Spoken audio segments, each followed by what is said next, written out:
We do. Matt, Jennifer. So we have, there's 1, 2, 5 of you Ed is present. here. Okay, good.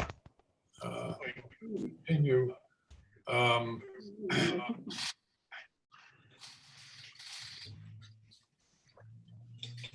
Okay, I'll call to order.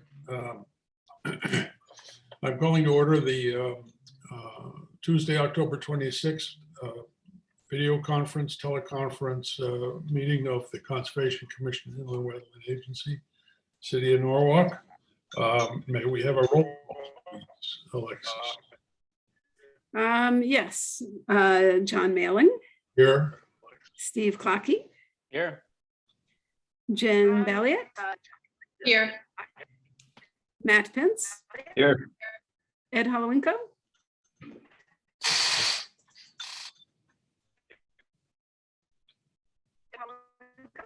I can see Ed, he's Right. here. Okay.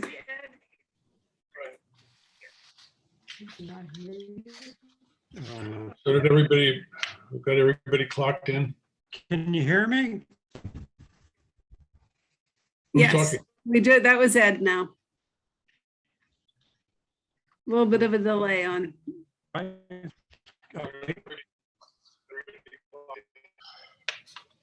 Ed, we cannot hear you.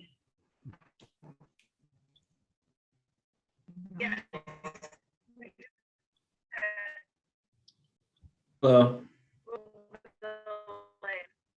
All right, I'm not sure if Ed Holowinko is completely present in this digital meeting. So I'll note that he's here. How about now? Oh, I could hear that, Ed.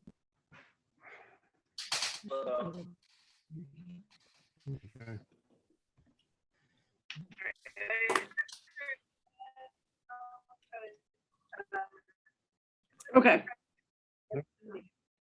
So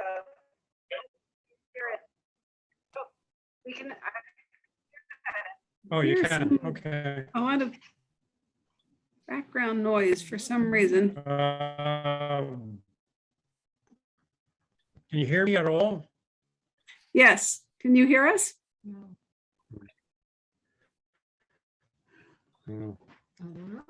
Ed, can you hear us? Doesn't look like you can. If he can't hear us, then we can't tell him to put his audio on, can we? Because we won't hear it. Right. It sounds like his audio is on. He just has a very weak connection. Yes, can you hear us? Ed, can you hear us? Doesn't look like he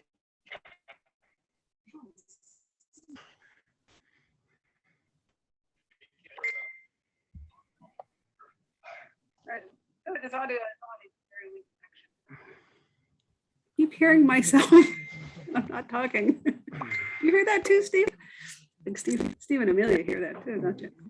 I don't know. It might be something to do with Ed's processor. sunspots.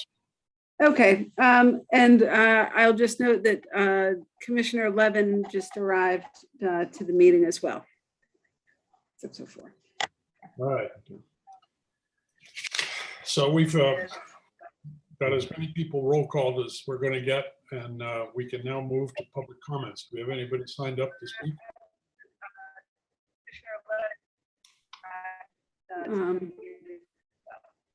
No, but I'm still getting strange feedback. Yeah, that's not right.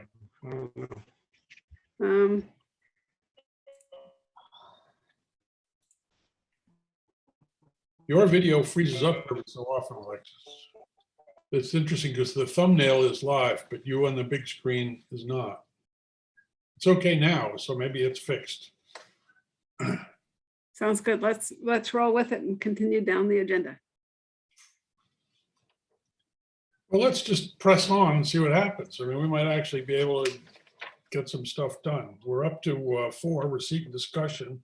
S21-585, 49 Marlin Drive. This is a utility conduit installation.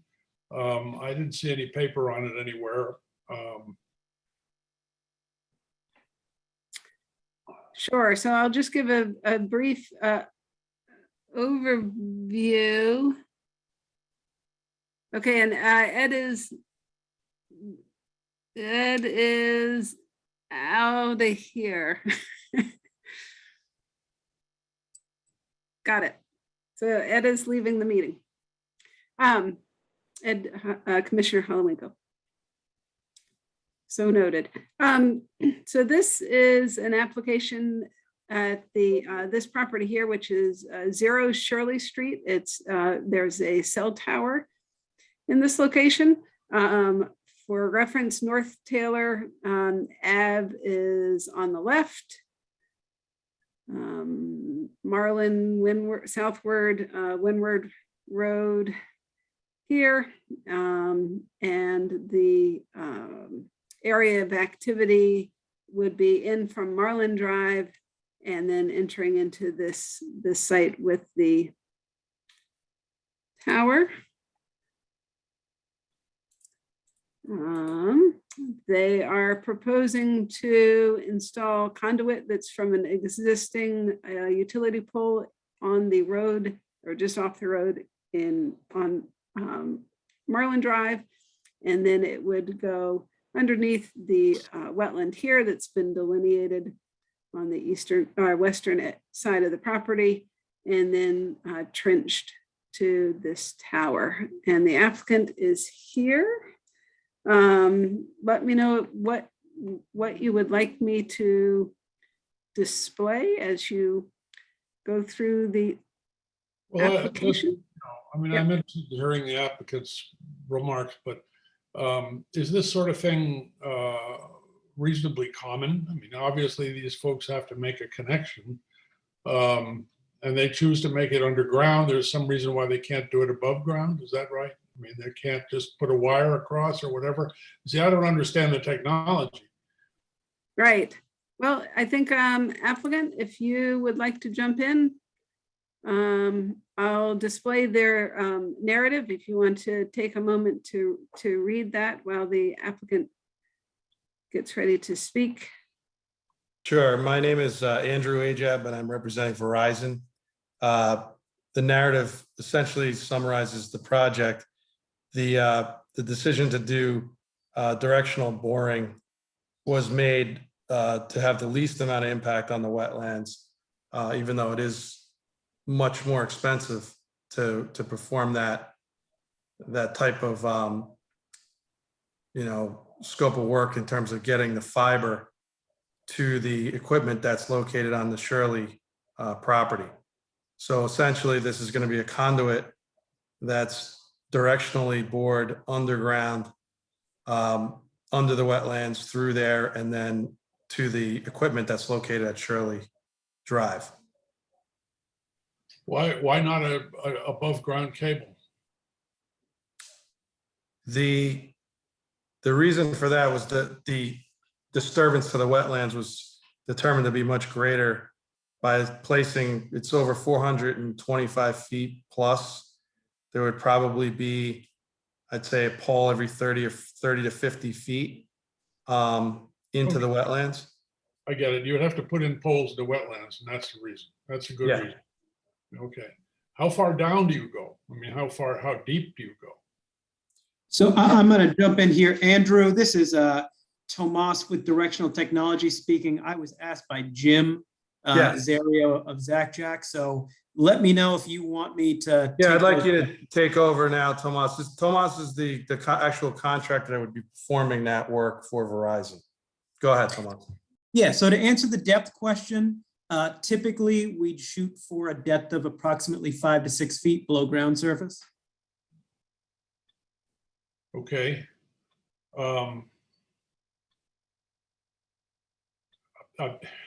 Alexis, I think this is the first time we've actually confronted, at least that I've confronted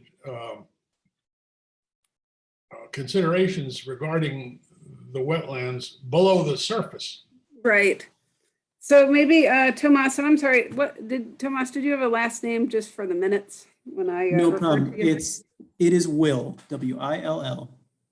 Nice and easy. Yeah, so maybe could you just describe, understanding that the agency members present may have zero experience with directional drilling. If you could maybe just tell us what that means, particularly in relation to the wetland area. Sure. So I will kind of give the broad introduction. If there are follow-up questions, you can feel free to add those on. So as an alternative to either putting poles at the surface, like Andrew mentioned, every 30 or 50 feet, or, trenching, which in a wetland is generally not going to fly, directional drilling, horizontal directional drilling, we would start from outside the wetlands in an upland area. We would then quickly, from the surface, achieve our target depth of, like I said, about 5 to 6 feet. And then we would be holding that target depth underneath the wetlands, and we would come back up on an upland side where they're going to make the interconnection. So the net impact to the wetland is 0 square feet. And how large of when you do directional drilling, you're obviously going to install that conduit first and then feed your cable or your wire through it. About how big of a underground disturbance would just to give them a scale for the amount of the size of the drill, basically. Sure. Andrew, I'm going to ask you, what is the size of the fiber that you guys need installed? I don't have that information exactly. I don't know if the engineer, they were having trouble getting on. That's all right. I can give you a typically we're talking about a 3-inch conduit, which means 3-inch conduit means a 5-inch borehole. So 5 inches would be the amount of disturbance in the subsurface. That's helpful. Thank you. Okay. And Sorry. there's no way of knowing really whether this conduit is going under the wetlands or through them. Well, We so don't know how deep they are, as far as I know. right. So there are obviously in Connecticut, wetlands are delineated by soil type. And there are some soil types that are somewhat deep and thick. That is true. So I don't know if they've so however, sorry, I'm putting my thoughts together here. The wetlands as defined in Connecticut are looking at that top 2 to 3 feet of the soil profile after the initial topsoil. And so there might still be poorly drained soils further deeper than that, but those are not considered in defining a wetland. Yeah, That makes sense. To At add the on to 5 to that, 6 10. we've been doing this So for the 30 state years. The state establishes standards for this sort of thing. And if one is below the state standard, then it's fine, right? No, I don't think that there are state standards for it. It's just goes back to the kind of how we define a wetland is based on that top 2 to 3 feet of soil.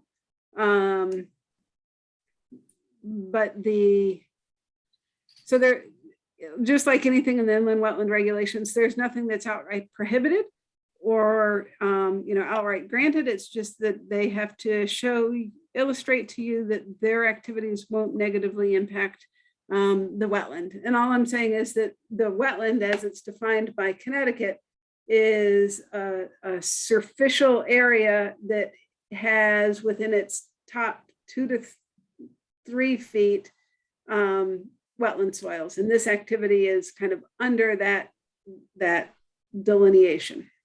And Mr. Clockey does have his hand raised. Okay, so I'm going to verbalize how I'm seeing this. And Alexis, could you zoom in for me and sort of the backwards L shape in the thick dashed lines is what I really want to focus on. Mhm. Okay, so actually, right. So the vertical dark line that has the note number 3 on it, that's a surface trench that's going from, there's a shack or something to the north there, and then it's going to a pole box, which is where this dark line does a dog leg left. And so in that shaded spot, which is labeled 5, is where the directional boring rig sits. Where the 2 is where the bit will actually go into the ground and start. It'll penetrate the ground, and like Tomas said, it'll get down to 5 feet, and then they're going to level off. And so they're just going to be drilling horizontally under the ground along exactly where Alexis's mouse is. And then right before he hits right where your mouse is right now, notes 2, 7, and 8, they're going to start bringing that bit back up to the surface. It's going to pop out of the ground. And so that area right there is actually, to me, our only area of concern. Everything else is way outside the wetland. It has, minimal impact or whatever. It's not even under our purview as far as I'm concerned. But they will have to dig that pole box, dig a hole for that pole box there at the end, exactly where your mouse is. And so I think, as far as I can tell, the wetland delineation line is just to the east of the property line, and they're planning to poke out basically in the ditch between the property line and the road, which is pretty common. I think I saw a note that said something about silt fence. I think that's the oval shape dash dot line. And so that seems to me, so basically they're going to dig a hole. The pole box is 24 by 36 or something like that. And it's going to be X feet below the ground. So I wouldn't expect there to be much ground disturbed other than to get that box in the ground and then backfill it. And it seems to me that the erosion control that they're planning, even though the activity is outside the wetland, it is directly adjacent to the wetland. And I don't know, seems to me to make sense is all I'm saying. And the only reason I know half of what I just said is because I spent a summer doing directional boring. So I've done a lot of this, actually, several hours of running one of those rigs. So it's actually pretty cool if nobody's ever seen it. That was a very good synopsis of the activities. Mr. Fakio on Cool. this. He sounds very professional. They can do some amazing things. They can bring, Tomas can say, they can bring it up inside a building, under rivers. They can do all kinds of crazy stuff with these. Right. Under roads. Under roads, yeah. It's pretty Right. Okay, so I think we understand what's wanted here. Alexis, what's the next step? All right. Well, do you have any questions for the applicant while they're here? I think that between their description and Commissioner Clockey's description of the activity, it's Commissioners, anybody? On here. Okay, okay. So then at your next meeting, I will prepare in advance of that meeting a draft resolution to approve. Okay. You cannot by state statute make any decisions tonight. You have to wait the minimum of 14 days before rendering a decision after its receipt date, which is tonight. okay.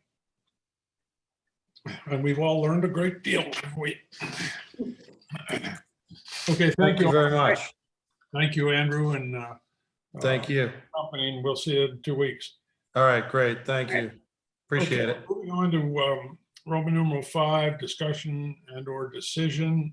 Number 1 is S21-577-63 Cranberry Road. Mr. and Mrs. Lombardi, are you folks here? Yes, yes, Oh, Yes. good. Well, it's yes. good to see you again. This is like old home week. You know. Yeah, we've been waiting. Okay. So We can have a I'll, glass of wine tonight. Alexis has met with these folks, and as a result of discussions, we have in front of us a possible resolution that would allow these folks to go forward with their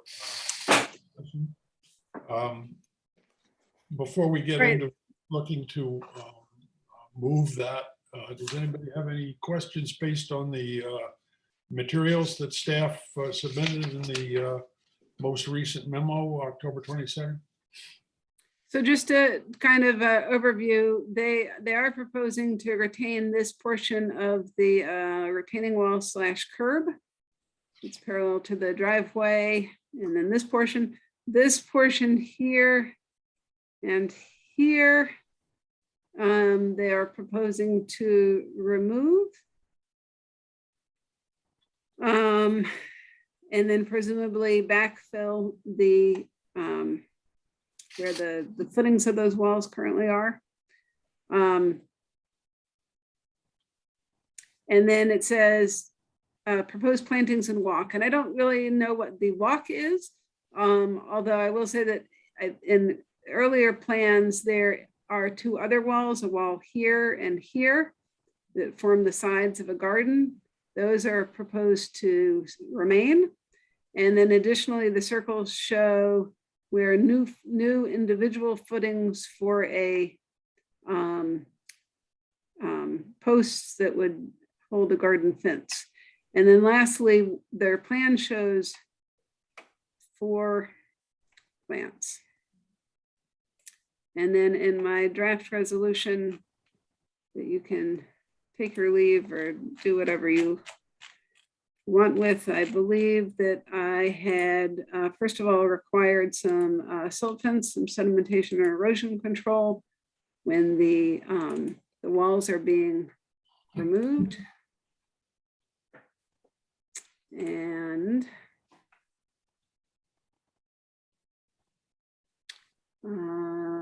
increased the number of plants, if I recall,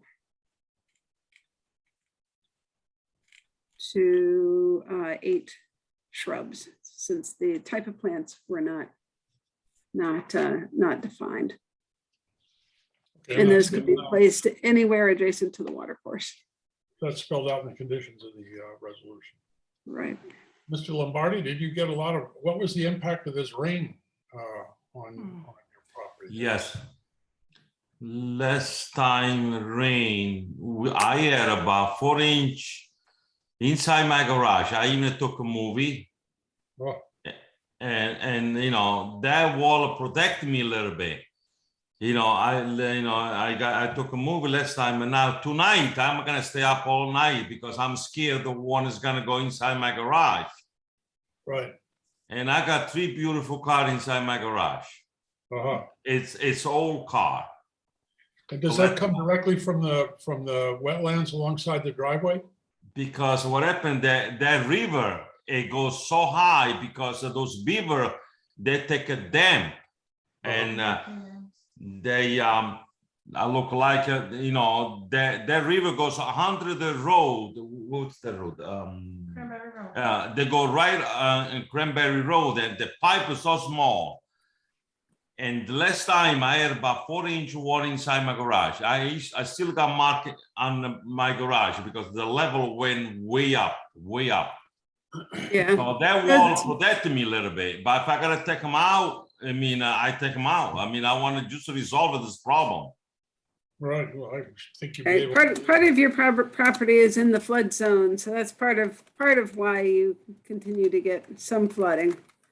Yeah. But we gotta live with that. Nothing I can do. Now's a good time to raise any questions or comments about the plans that have been worked out here. I'm only seeing a couple of thumbnails at the top of the screen, so if you got something to say, sing out.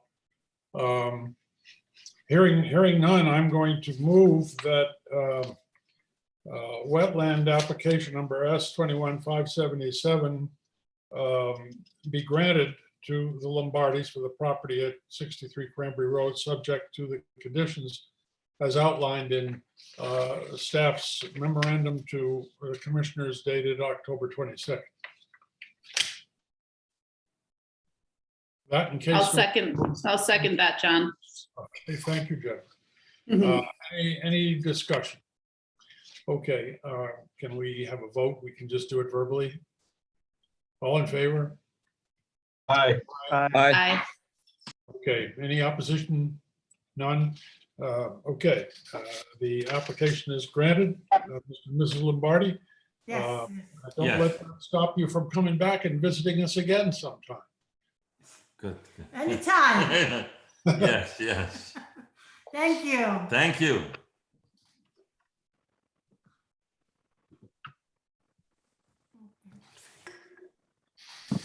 Okay, we're moving along now to 5B, which is S21 581 15 Fox Run Road, corrective action, restoration, and landscaping in and adjacent to a wetland and water course.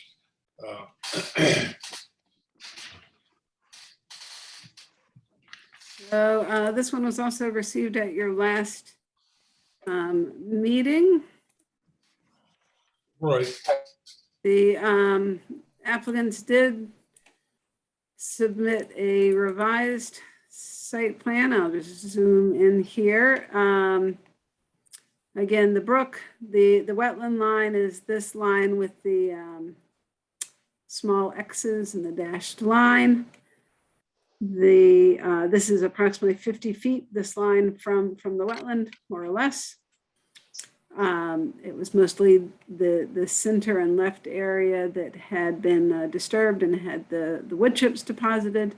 They had previously proposed 8 native plants, which I had presumed were shrubs. They are they kept those. They removed previously. They had a row of arborvitae that kind of went straight across the property like this. They removed that and are proposing to do a total of 13 trees.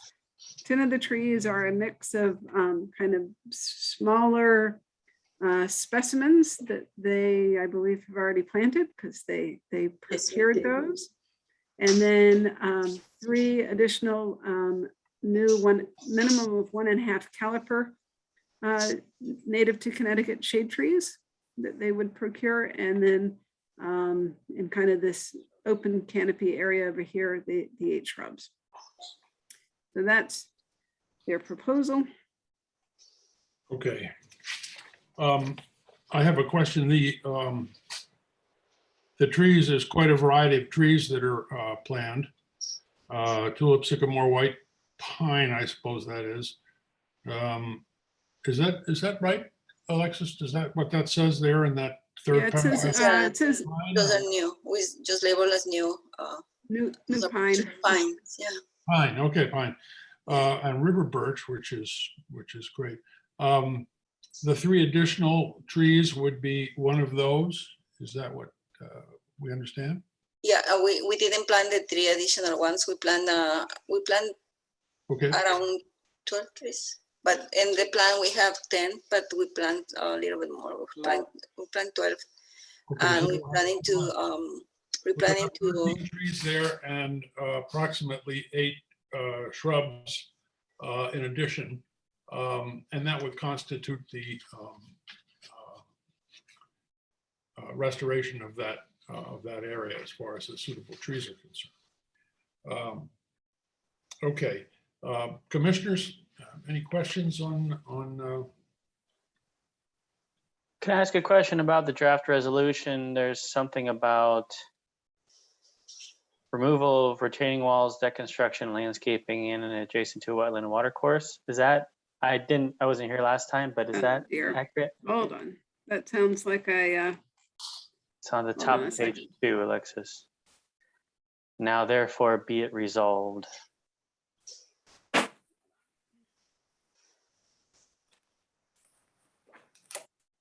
retaining walls, deck construction, and landscaping? oh, no. My apologies. That would be for corrective action landscaping. Period. In and adjacent to a well and a water course. Okay, so we take out the retaining walls from the resolution. Is that right? Correct. Yes. Okay. So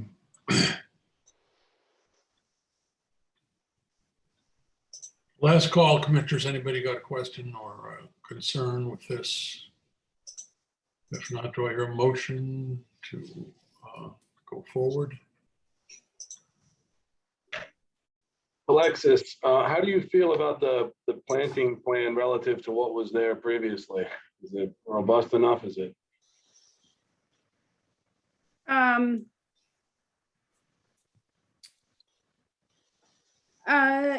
Eventually it will replace the canopy. I think that if it's, I think getting 13, if the applicant does plant 13, or it sounds like slightly more trees, and at least 3 of those are 1.5 caliper trees and are a shade tree, that goes a long way. And then the 8 shrubs filling in the understory, it's certainly better than its current condition.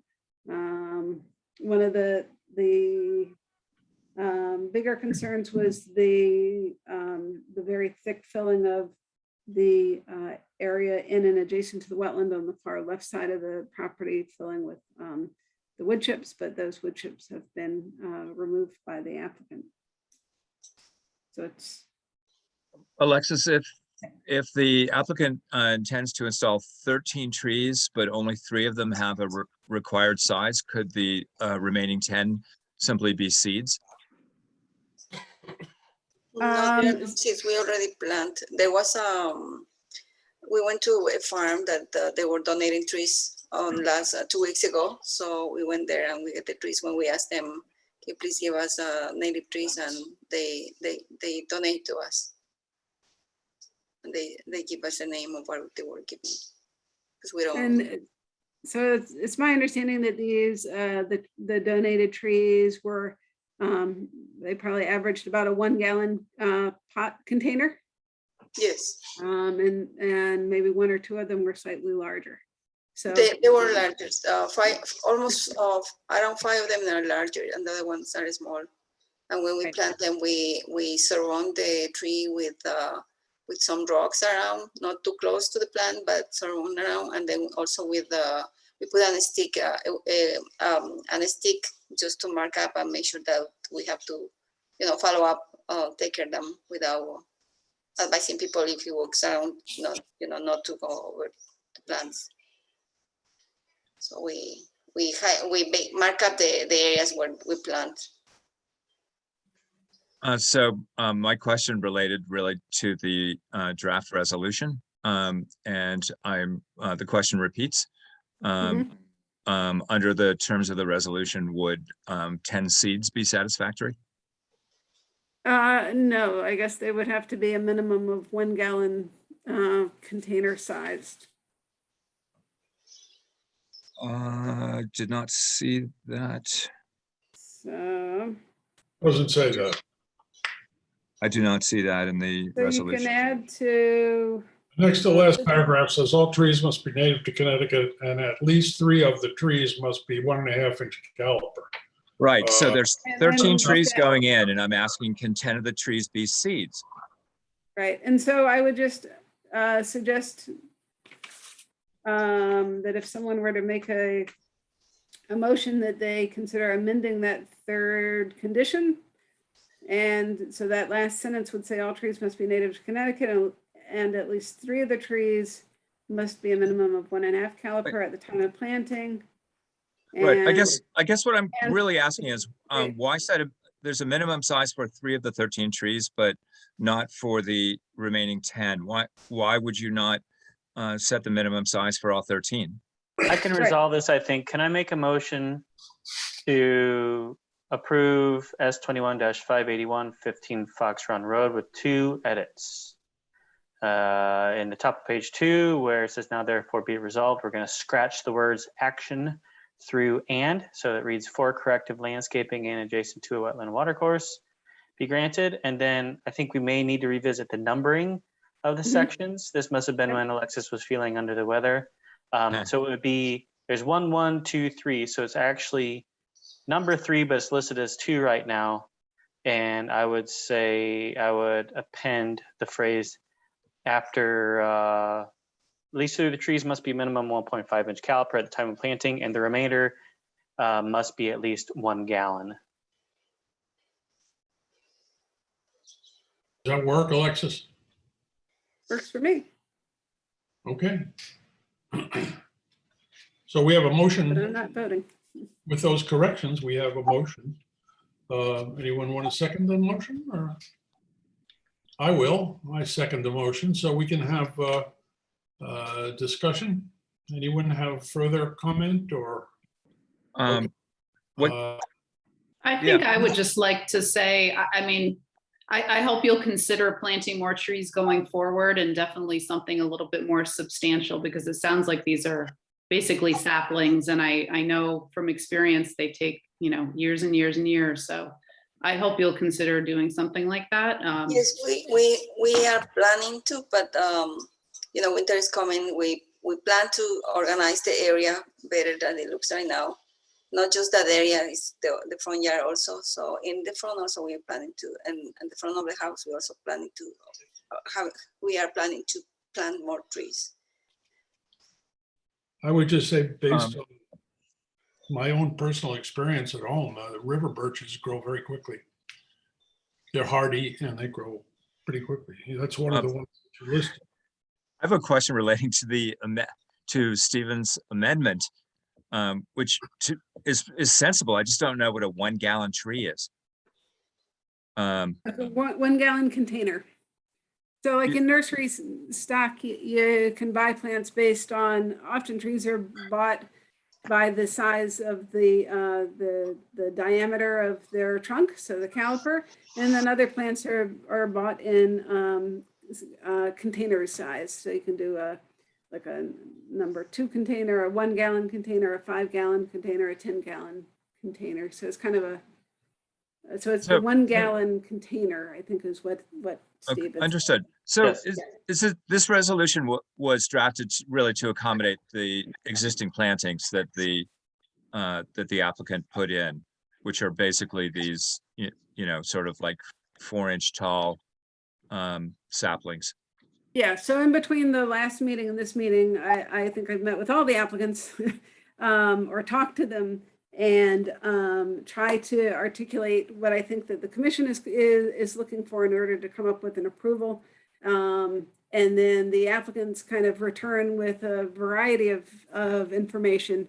And I try to come up with a solution that is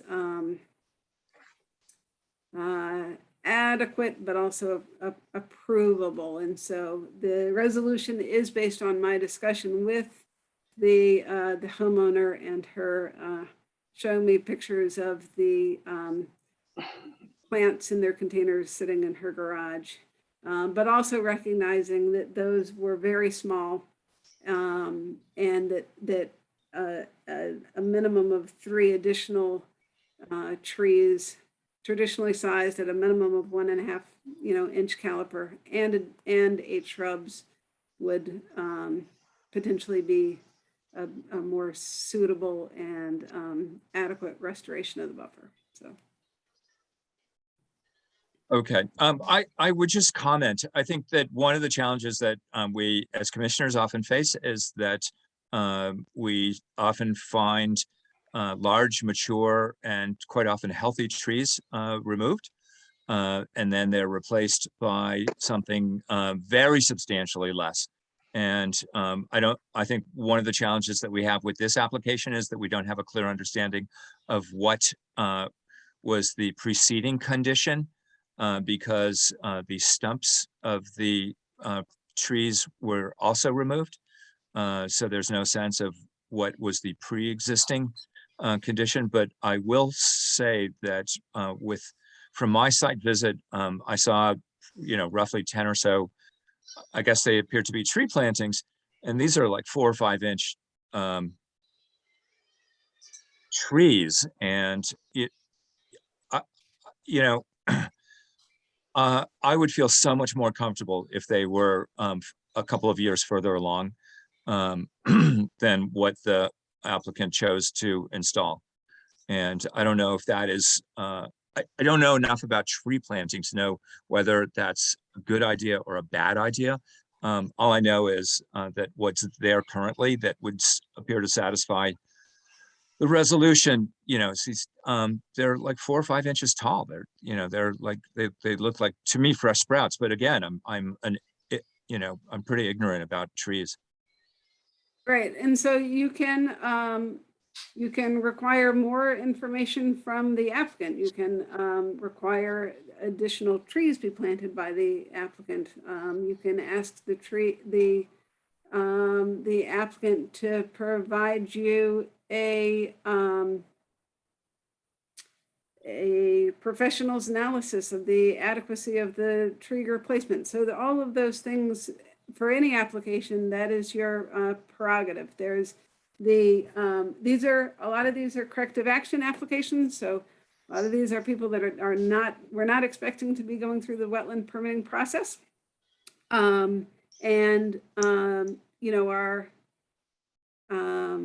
I'd say that generally anyone that's doing a corrective action application was not looking for any of this within their budget and work very hard to keep their budget very low. But on the other hand, as a commissioner, it is your job to evaluate the violation, in particular for corrective action applications, the activities cited in the violation, and whether you have enough information to make a determination whether that proposed activity adequately mitigates the activity cited in the violation. And if you don't feel if you don't have adequate information, you can. That's why you go back and forth with the applicant. You let them know that what they've provided is not adequate, and let them know kind of what additional information. We follow the recommendation that Ms. Alexis give it to me, the guidelines, and she recommend 3, but we can put more if it's recommended here. I have some pictures of what we planned, and so if it's something that we need to add, we're not against to. We love plants, but we also like to have the area clean. While we were planting that on Sunday, we still get some garbage, and I also have pictures there, and I'm like, we're still cleaning. We clean and we're still cleaning. And my son was in charge of collecting the garbage, and I have pictures of what he got. So we're not against of planting. If it's required that we need to put more 1.5 caliper trees, we're not against to. You can let us know how many you need and or is required, and we will.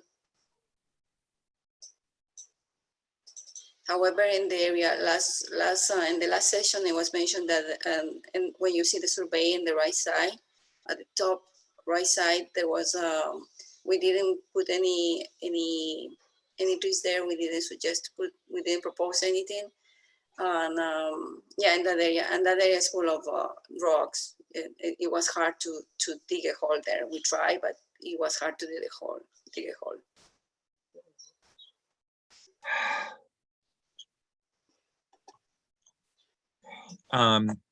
I struggle. Again, it's just sort of back to the same thing.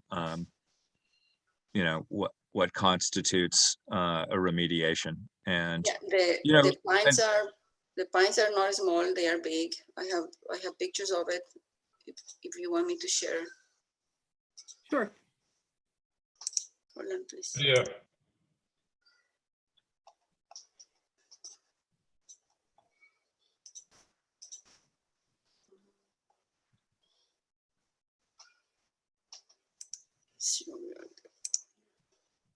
Trying to share screen.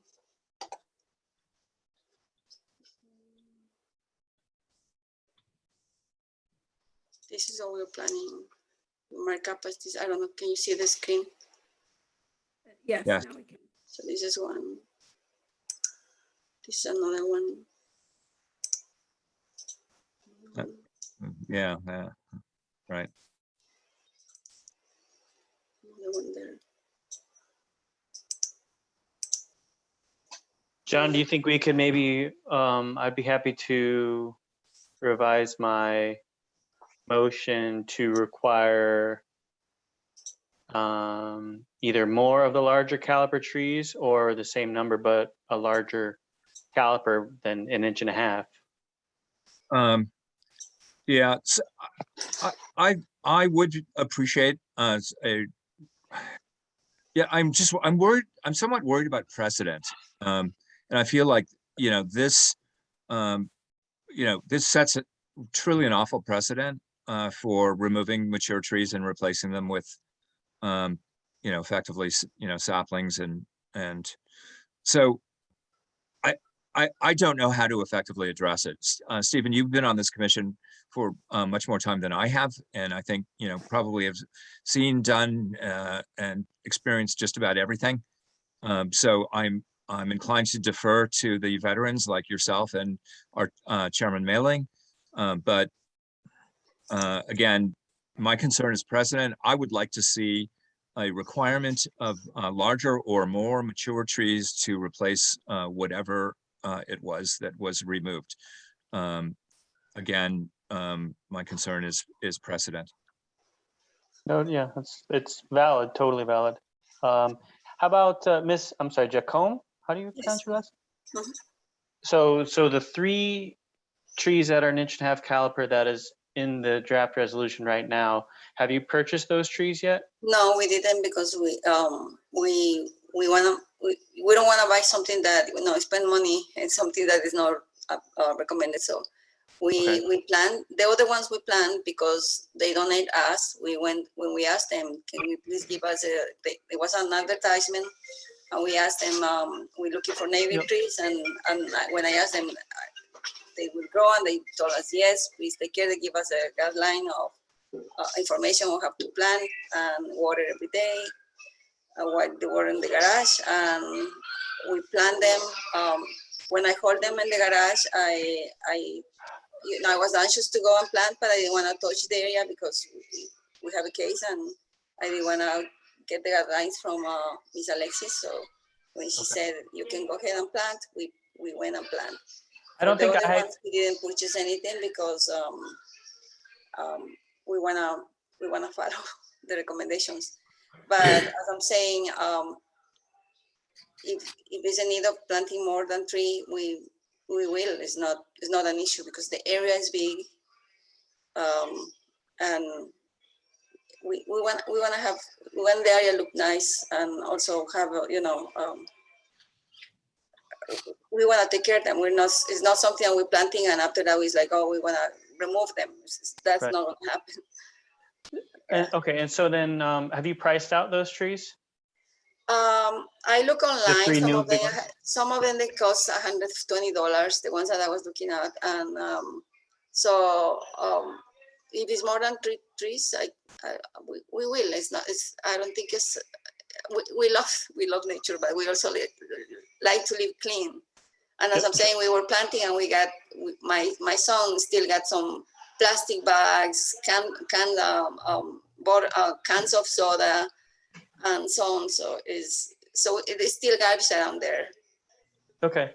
So, I mean, other commissioners, how would we maybe feel better about 7 trees, 7 larger trees, 10 larger trees? Do we want to say 15 large trees got cut down? We've got to put 15 back that are of the larger caliper. Give me some feelings. But in that area, it's impossible to have 15 trees. Okay. Instead of helping, when they grow, they're not gonna grow because you need to give the trees a space. That's a good point. Okay, so right now the plan shows 3 1.5 inch caliper trees sort of grouped kind of in the middle of the upland review area. Let's throw out just, let's say 5 trees kind of like a little more stretched out. With that, Sonia, do you think that's? Yeah, absolutely. Okay. Absolutely. All right. And then Alexis, help me. Yeah, like so when I'm council. I'm plugging in. So your question regarding, so there is for almost every permit that you issue, you often require a bond. And so I calculate that bond using a spreadsheet. Shade trees are 300 because that's the cost of the wholesale price, and then somebody installing them, and that's low. And so upping the number to 5 would result in the bond being a $2,060 bond, 2060. So $700 more than it is now, Right. plus the cost of 2 more trees. Yeah, I mean, I would be happy to revise my motion with that edit if more commissioners felt more comfortable with that. And that was a total of 5 trees? I think a total of 5 Okay. of the larger caliber Making trees. sure. Alexis, Yeah, I would be behind that, Commissioner Glocke. I know I've had experience planting saplings like that. Sometimes it'll take 10, 12 years to get a good sized tree. Many, many times, small saplings like that don't make it. So, you know, I don't know if they suggested to you anything like covering them, but that's what I did for the first 3 years or so for saplings I had of that size. Like with So a I wire would just- cage or something? Yeah, it was more like an enclosed plastic, like a hard plastic that would cover it. And it looked silly, you know, because it's there for months, but it worked. And that's how I was able to get some of those trees to grow. But I would be behind the 5 larger trees. Okay, and Alexis, do you have any language on the tip of your tongue about protecting maybe the smaller 1-gallon trees? And if you don't, just say no, it's okay. Yeah, not really.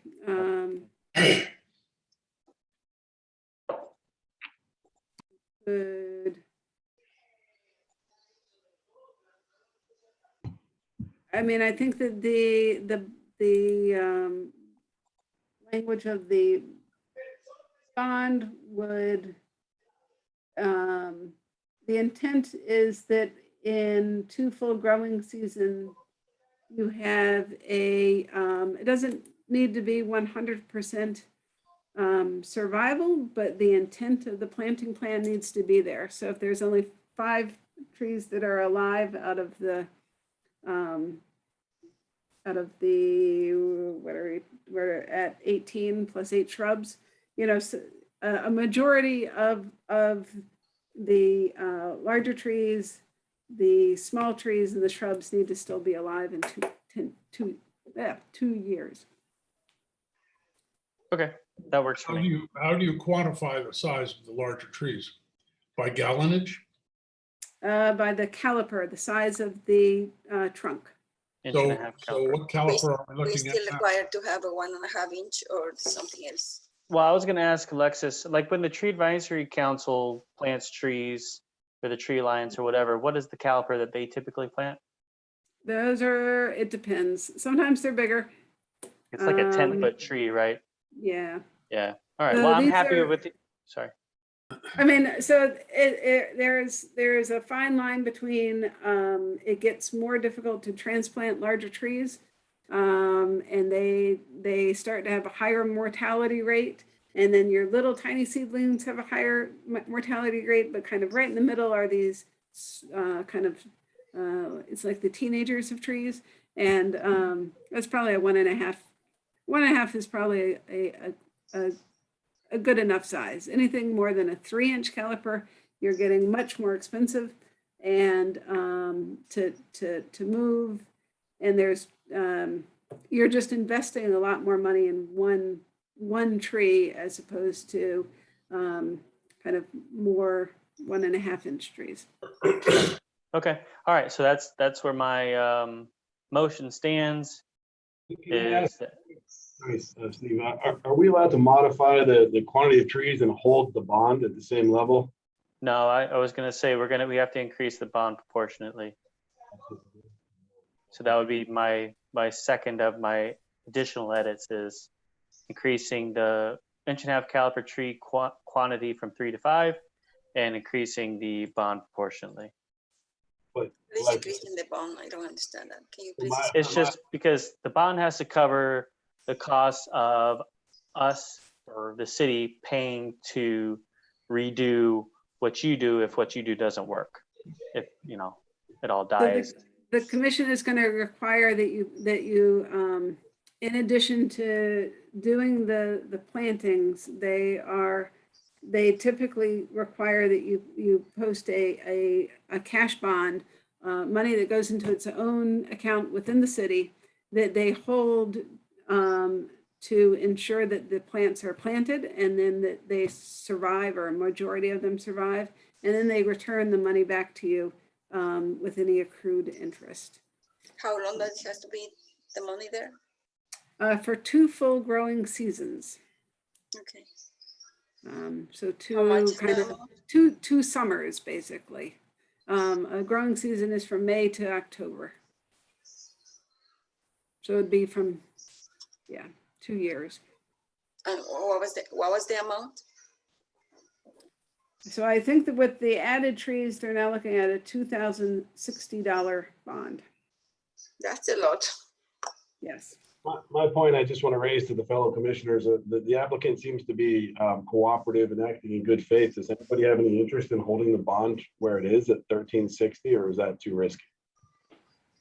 So my only comment would be, and I'm all for reducing costs for any homeowner, for corrective action applications, if in the event, and I'm not saying that any of the corrective action applicants tonight would do this, but in the event that the corrective action work is not done, the bond is your only recourse at all. Just so you know that. And that goes back to our law department. You had one corrective action that was never corrected, and the city did seize the bond and did a minimum amount of work, but did not really restore the wetland because the bond was so low. Hmm. Just from a administrative, but not a personal viewpoint, are my comments. Yeah, but the trees are not in the wetlands. They are aside. This is true.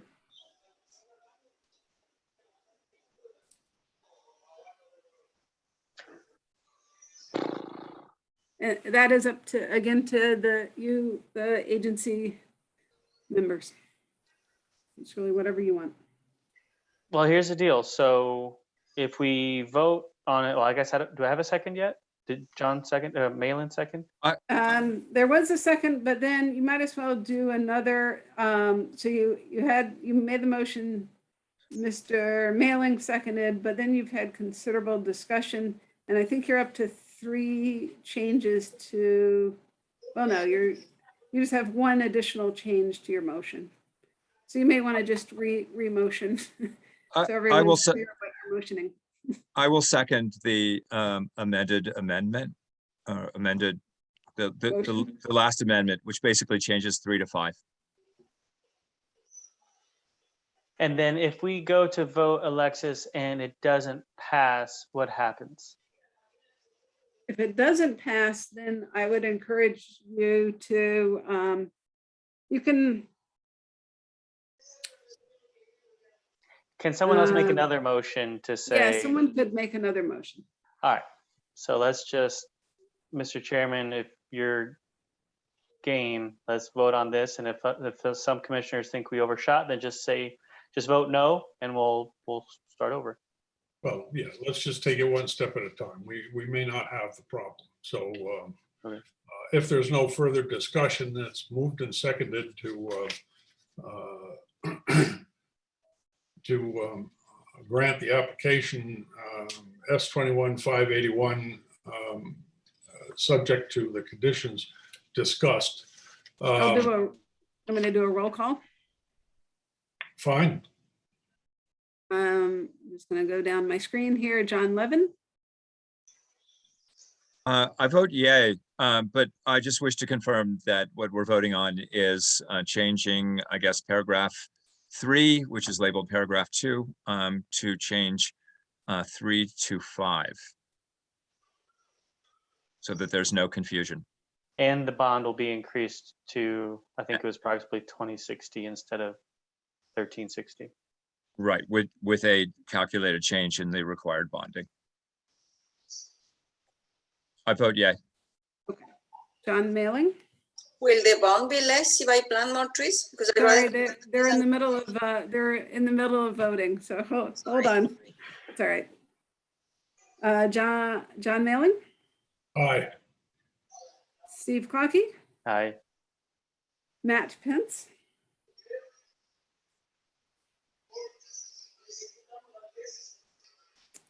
Aye. Oh, sorry. And Jen Balliet. Aye. Okay, so I think that the motion passed unanimously. Okay. So you were successful in getting a corrective action permit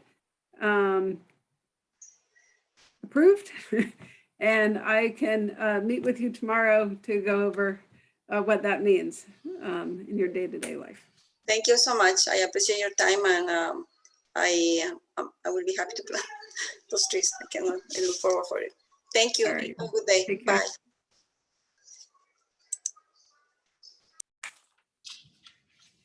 You know, I have a question, which is, I apologize, it's going to be somewhat out of order, but I'm wondering, I know there's several ways that an applicant can post the bond. One would be cash, one would be, and another is letter of credit.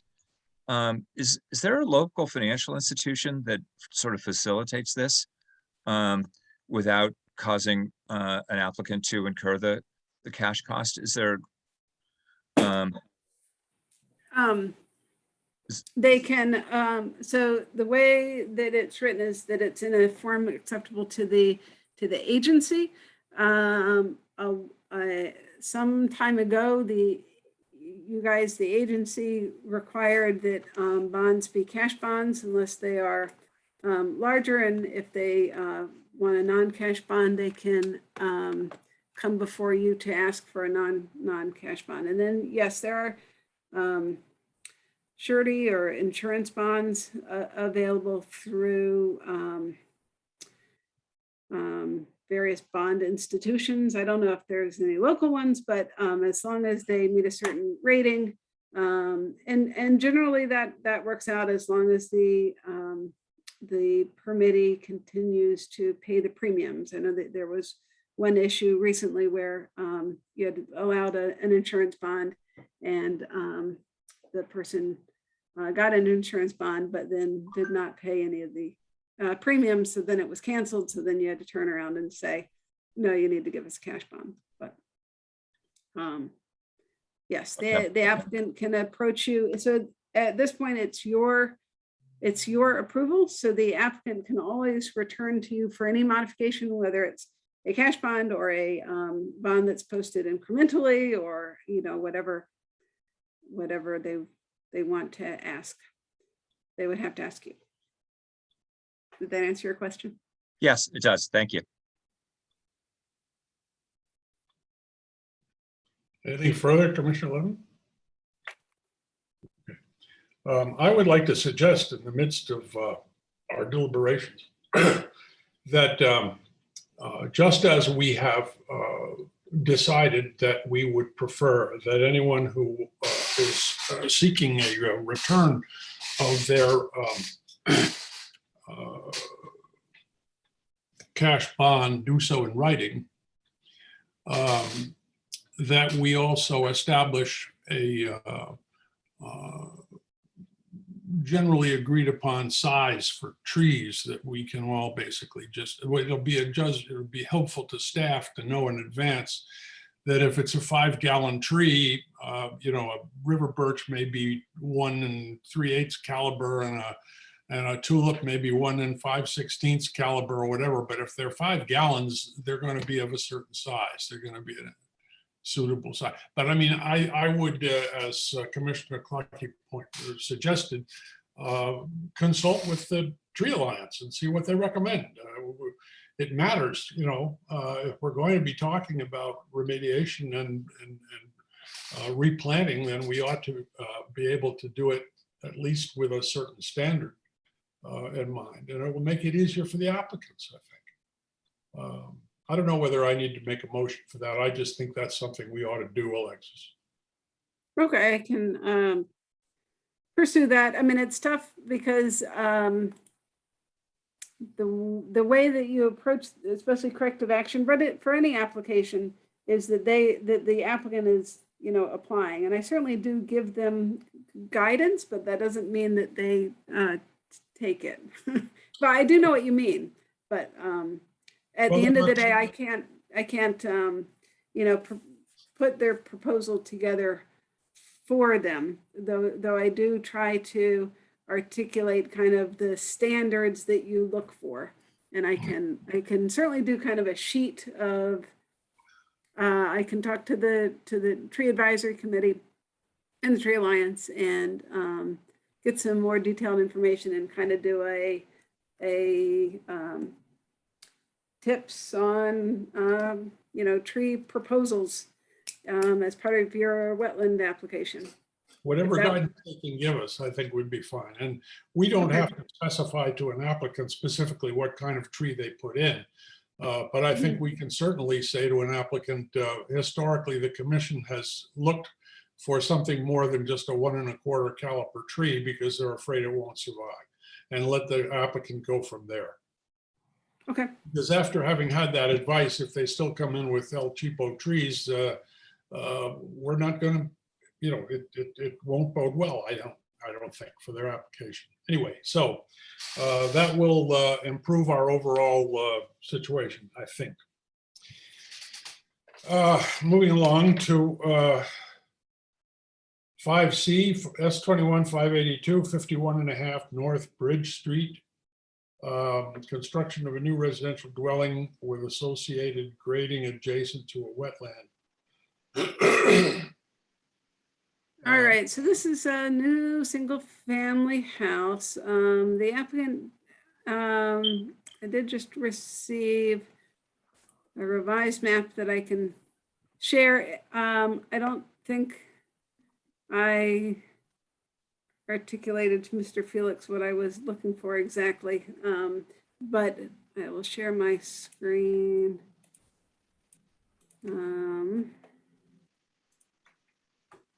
I can say I didn't understand it at all. No. So I had been talking about, I'll just using the existing survey that you have. Oops, sorry. And so this is the existing survey that shows the right of way and the property lines and the building setbacks, although the building setbacks on the side are a little different, and the wetland. And I had suggested, Mr. Felix, that you draw in the proposed house using this as a base map, like drawing on it. But yes, what I did, what I submitted is exactly the same scale, right, as the survey, because the copy I had it was a total mess. So that's why I think let me just do the exact scaling as as the survey. So basically it should mirror the survey in terms of the scale and everything else. So you have the property line. Yeah, the property lines on the outside. These lines are the zoning setback lines. Yes. This is the wetland area. The wetland area. This total line is 50 feet from the wetland. The 50 feet, and the one closer, the 16 feet. That's what I'm proposing. Basically, I'm asking permission. Where is the disturbance going to happen? I mean, where's the house? Is there a house there? Basically, I'm not disturbing the wetlands at all. I'm not disturbing the wetlands. It's only the upland area, because what I'm trying to do is basically secure the wetland area, because from the other sides of it, it's already fenced. The only area that's open is the part of the lot, of my lot. So if I fence it out, it's kind of created like you're creating a separate park by itself, where nobody will have access to it, unless if I decide to put a gate on that side and just hand it over to the city or something, no one will have access to it. But I'm just trying to get permission, instead of going the 50 feet upland, try to decrease it too. And then seal off the wetland area. I'm not interfering with the wetlands. I'm not touching the wetlands in no way, shape, or form. If you don't mind me jumping in, for a project of this scale, I would be much more comfortable, and I think it would really speed up the process if we had professional drawings.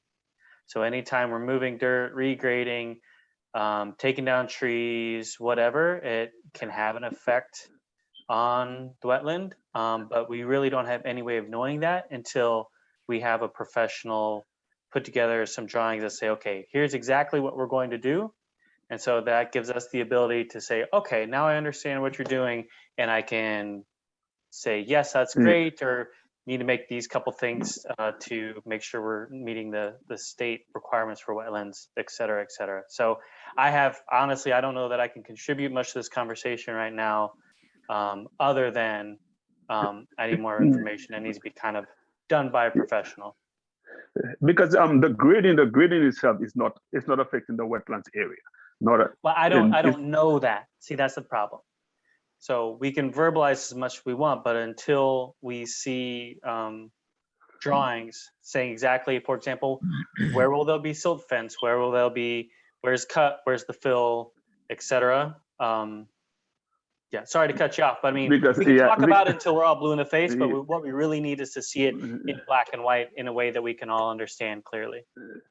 Okay, because I did reach out to the surveyor, but because I know in order for me to get the building and the zoning permits, I have to show the A2. But since I don't have a concrete thing yet, so basically what is requesting is, okay, come up first, find out what exactly you are working with, and then I could put it on, or else you'll have to pay for this proposed one, and then come back and pay for another fee to get the ones to submit for the actual building and zoning permits. Right, and I think what Commissioner Clackey is talking about is not necessarily a survey, but a site plan that maybe more clearly illustrates what you're trying to do. And so just Steve, I know that you haven't looked at this a lot, but so he does have the note silt fence here. Okay, I'm sorry. Along this line, and then he does have that this is a 2-foot high retaining wall that's along here, and at its closest point is 16 feet from the wetland, and then it's further other places. And then there is this note up here that there would be kind of fill this side of the 2-foot retaining wall. Mm-hmm. These Is it a flat lot? I mean, and like what's happening with trees and stuff? I mean, no, there's no trees. The trees are not being touched at any. The trees are not being touched. There's no cutting of trees, nothing of that nature.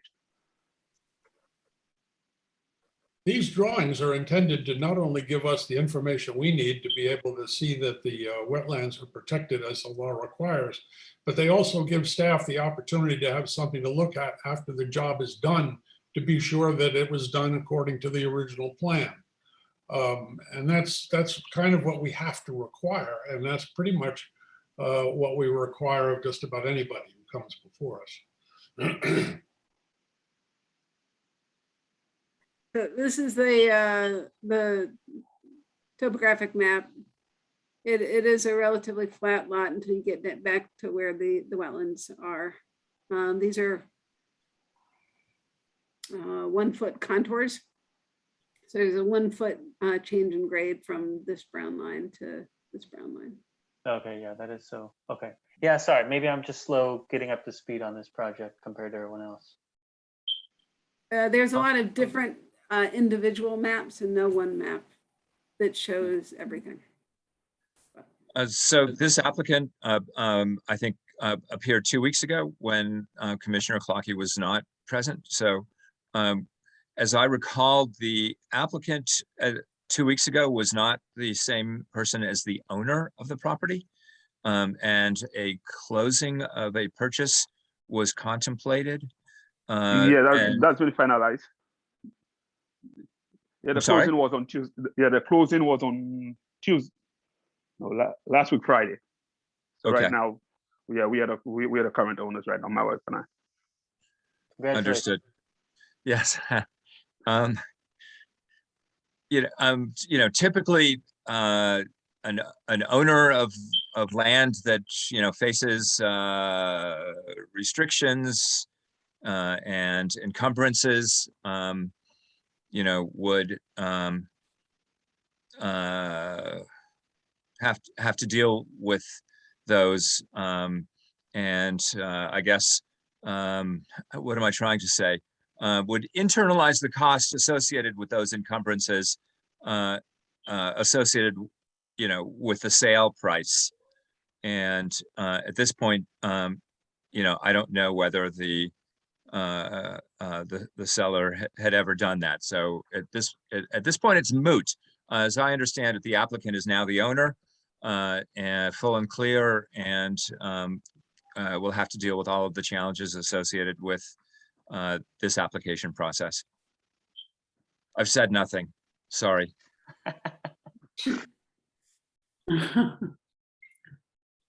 I've said nothing useful. Sorry. It's nice to hear you think out loud. I don't know. Maybe I'm being too fussy. It's just that it's hard for me. It's hard for us to be, I think, confident that. Understood. I mean, we're trying to do our job, and I think there's no rules. There's no rule set where we can clearly say, okay, we've done our the job correctly or not. We're forced to sort of make it. As far as I can tell, quite often we're forced to make it up as we go, or figure out what we think is satisfactory. And that's a real challenge. I mean, could we maybe have the Felix's mark out where things are going on the site, like footprints and stuff, or Absolutely. Then do Yes, another site visit. Sure. My understanding of this project, as I recall from 2 weeks ago, was that the undertaking in this property to build a house was not going to impinge on the wetlands, but was going to impinge on the upland review area. But looking at the illustrations, one sees a great deal of tree cover, and I just feel like I need to know. I mean, are these trees, is it intended that these trees be cut down? And if so, which ones? What exactly is the distance between the completed house and the wetlands line? I just feel like in order to make a decision, I need a lot more information. And it's not more information than we require from any other applicant. Okay, because in terms of the trees to be cut down, looking at it, because yesterday I actually went, I was there yesterday. I walked the land.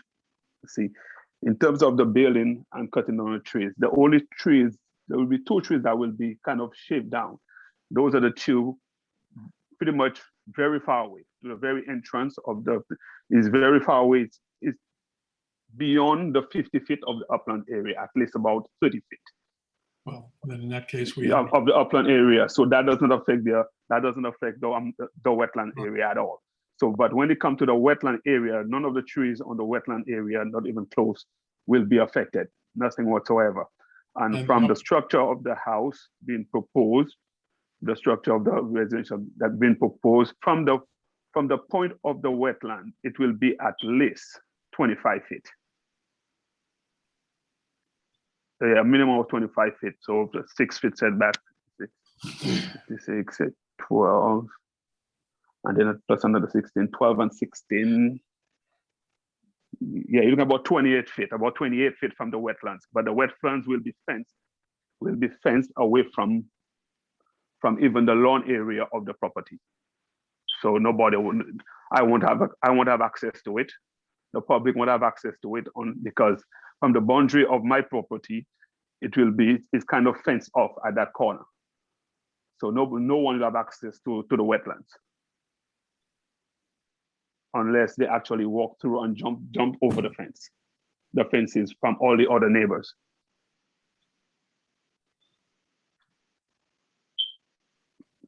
Well, so our options at this point are for everyone to say, yeah, okay, good enough, or it's for us to say, no, we need more information, or for us to just reject, the application outright. So that's the wide range. I'm not saying I'm suggesting any of those, but that's a wide range of next steps that are in front of us. So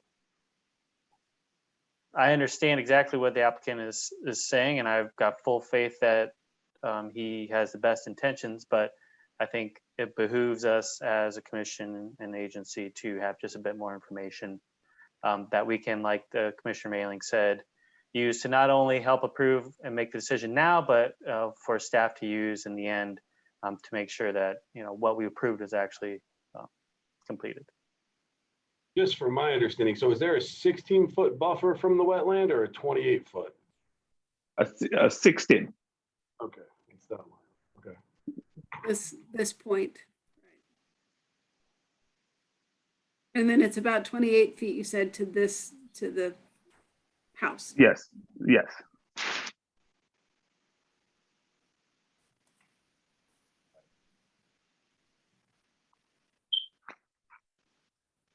Because from the 16 feet, I'm going to apply the zoning setback from the 16 feet. Well, I think the other city departments are going to want to see more detail on this too, even if it was approved by inland wetlands. Yeah, so basically, if it's if it's basically approved by the council, then I'm going to submit that to the surveyor in order to put the A2 survey together and put all drawings together. So, and then submit it to zoning and the building department. Well, there's nothing that you've said so far, and nothing in these drawings, as best as I can understand them, that suggests that you would have an insurmountable task in attempting to get a permit from the Inland Wetlands Agency. But so, I mean, if there was something that was obvious and specifically wrong to the extent that I would say, that I can't see voting in favor of this, that'd be different. But I don't, before we agree and grant the application, I think that we need to have a more substantial and more detailed plan of what it is that you intend to do. Because as requested, I would personally think, that's my opinion, that the best thing that could be done, I could go out there and just map out everything, place some pegs and some of the area, exactly what is going to be undertaken. And then if you want, we're going to come out and have like a site visit. So can I interject? I'm looking at the map that Alexis has shared screen. And I think I have a clear understanding that the applicant has no intention of doing anything inside of the delineated wetlands. That's Right. clear. What I would like to know is what disturbance would occur within the upland review area. Inside there's a double line. Alexis, maybe you can move your cursor to it, but it traverses from correct. I'd like to know what disturbance, if any, the applicant intends to make between the wetlands and that double line. So that's a silt fence. And am I hearing that there would be no disturbance between the wetlands and the silt fence? Is that No, correct? no disturbance, none whatsoever. It's basically just separating the wetlands from the property. So Okay. no one will have access to it, period. So no tree removal or? Nothing whatsoever, nothing. Okay. The house itself would be quite close. Are there large trees that would then be quite close to the house? No, because the part where the house is going to be, it's already cleared. There's no trees. There's only like 2 mid-sized trees to the front. Okay. To the front. So, but in terms of the area, there's absolutely no trees that's going to affect anything. Not even like, the digging of the foundation, nothing whatsoever. Okay. So I'm hearing that there would be no disturbance between what's on the map as a silt fence and the wetlands. And and on the opposing side, there will be development, including, lawn, if I'm getting that right. Yes. So Okay. basically around the house, you're going to have the lawn, and the Yes. driveway is going to be away from even the proposed silt fence. So the driveway will be away from that. And even from speaking with public works engineer, in terms of the weather, the storm water, all of that will be away from the wetlands area, totally away from it. So nothing that's going to be done is going to affect, and even from all the dirt and everything that's going to be dug up during the time of digging the foundation, we are going to place that away from the wetlands, away, not even close to the wetland area. So basically, nothing is not going to. The wetlands is not going to be affected in no way, shape, or form. So it sounds like you have a few points of advice. One is to work on the drawings to make it very crystal clear the activities that are proposed within the upland review area. So that is one comment. And then the other comment was to maybe stake it out in the field. And so I guess I would recommend between now and the next meeting, if you could stake the location of the foundation and then the line where the proposed retaining wall and silt fence would be. I believe that the wetland flags are still there, but if they're not easily seen, maybe put some extra flagging or something where the wetland is. And then let me know when that's done, and I can let the commissioners know when they should go out to see that. And then I'm also hearing that there are still some remaining questions regarding making sure that they understand exactly what you're proposing, but the concept of what you're proposing, as far as they can decipher from the plans you've given, that there's not a real issue with the concept. And so you may want to start to reach out to the surveyor and others to get that rolling. I know you had said that you wanted to get through conservation before investing in doing that work, but it sounds like it will move forward, but the commission just needs a little bit more clarity as far as what they are. So that would be my recommendation. And if any commissioner has additional guidance for the applicant, please let him know now. I have nothing further. Anyone else? And No, then not after here. It's a good summary. certainly meet That's with where you we are. again. Yeah.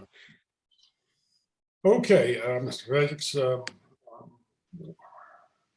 we made some progress and we'll reconvene. Okay, moving on to 3 Apple Tree Lane, Torres, correction, action, removal. Thank you, guys. Good night. Good night. and other proposed additions of landscaping in adjacent wetlands and watercourses, S21-583. This was received at your last meeting also. The initial site plan had, it showed some of the work that is part of the corrective action application, but then it also showed a whole bunch of additional work that was pretty invasive into the wetland. And the applicant did provide a updated site plan. Which I think I added to the website. I did earlier this afternoon email you a draft resolution potentially to approve, so you can take that or kick it to the next meeting. But just to recap,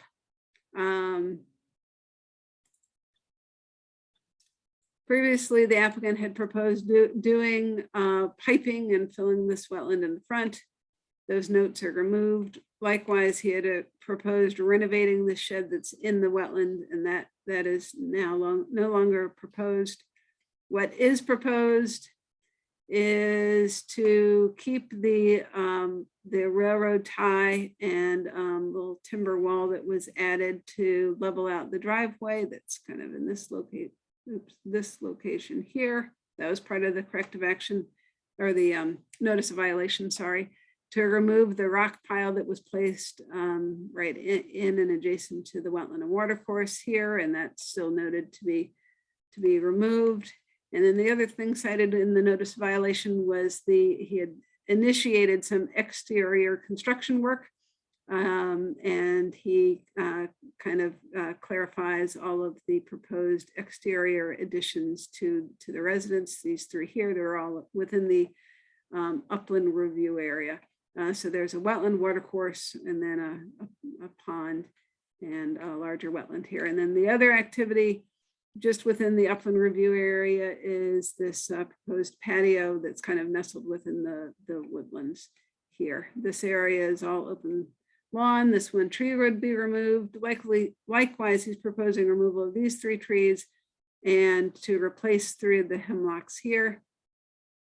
If you want to consider approving it tonight in the draft resolution that I provided, it requires that if any of these trees are removed, he'd have to replace them one for one. And that's about it. As we've discussed. Commissioners, have you had a chance to read this resolution? It was sort of late arriving. Is everybody up to speed on this? No.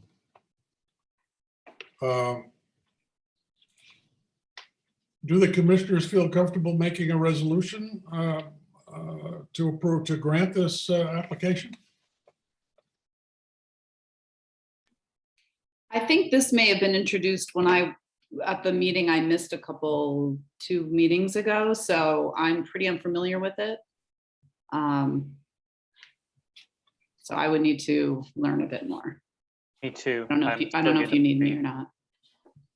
So then maybe it makes sense to review the application and review my memo and act on it at your next meeting.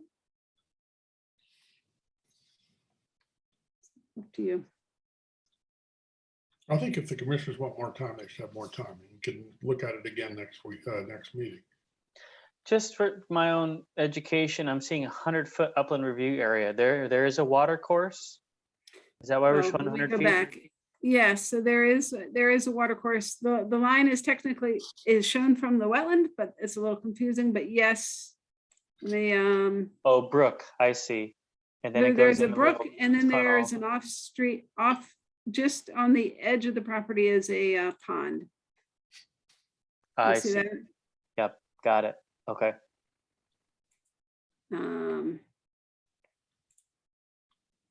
So the 100-foot is drawn from the wetland line, and that's technically just a little bit closer in than the water course. is.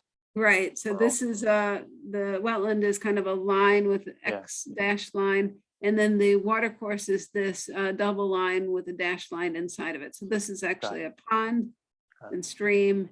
And then the upland review area is shown from the wetland, but it should be drawn from the water course.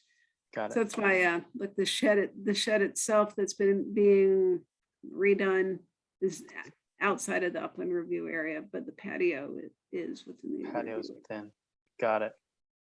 Yep. And this is kind of a large kind of wetland water course system.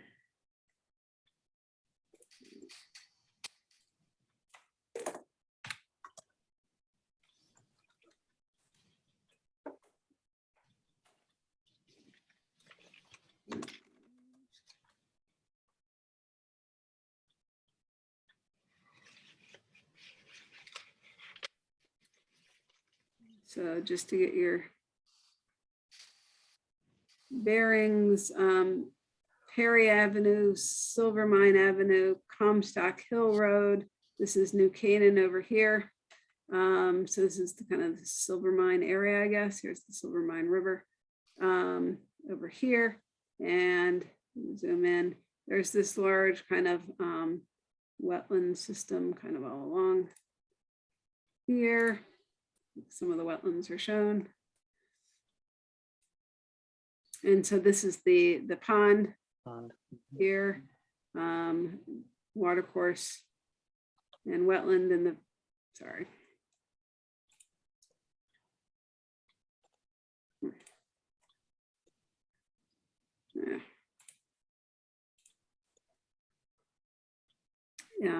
Kind of encircled by the driveway. This is the existing cedar trees to be removed, some of the hemlocks that would be removed and replaced.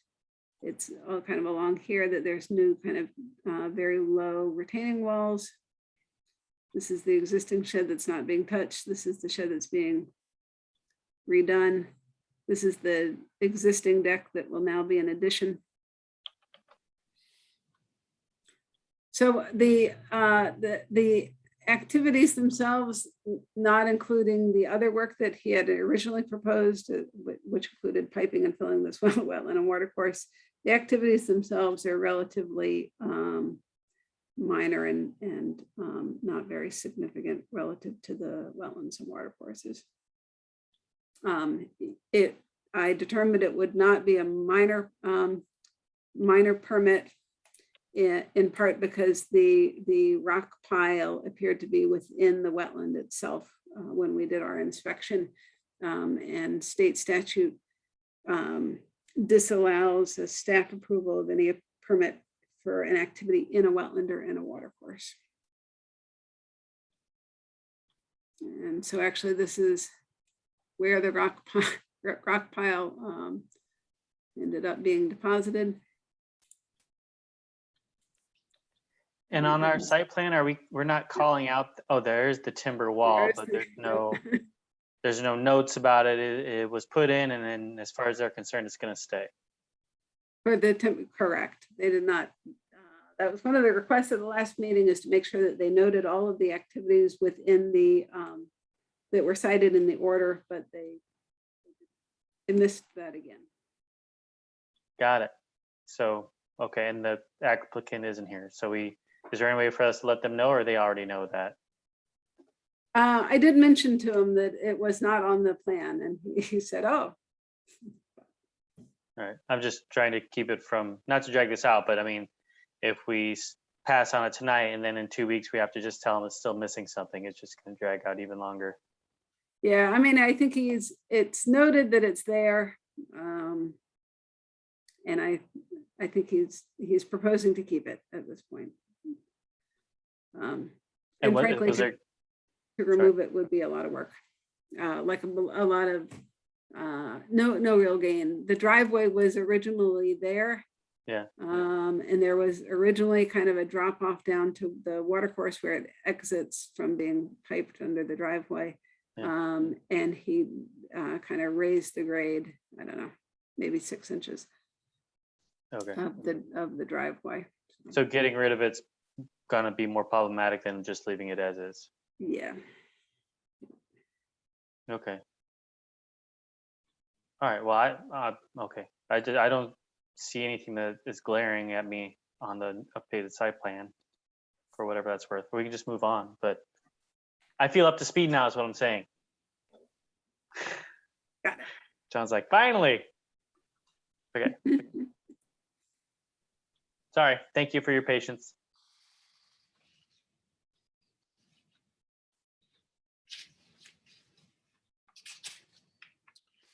Okay, we're going to leave that on the table. Is that what we've decided until next time around? So that everybody has a better chance to look into it. Okay, I guess that's what we're going to do. Next on the list is 6 Lorry Lane, Jaeger. Correction action removal of which this is S21-584. Removal of wood chips and revegetation of a wetland and adjacent to a wetland and water course. Okay, so this one is again at the end of the agenda, and at its receipt, it didn't get a lot of talk time or discussion, but I did meet or talk to the applicant briefly, and the applicant is here tonight. Earlier today, he did submit some additional information. My feedback to him was that I was concerned that the plans that he had submitted previously, the members couldn't really decipher what exactly was being proposed. And I had suggested that he provide a updated site plan to clearly show the extent of lawn that would be within the wetland area itself, and a specific number of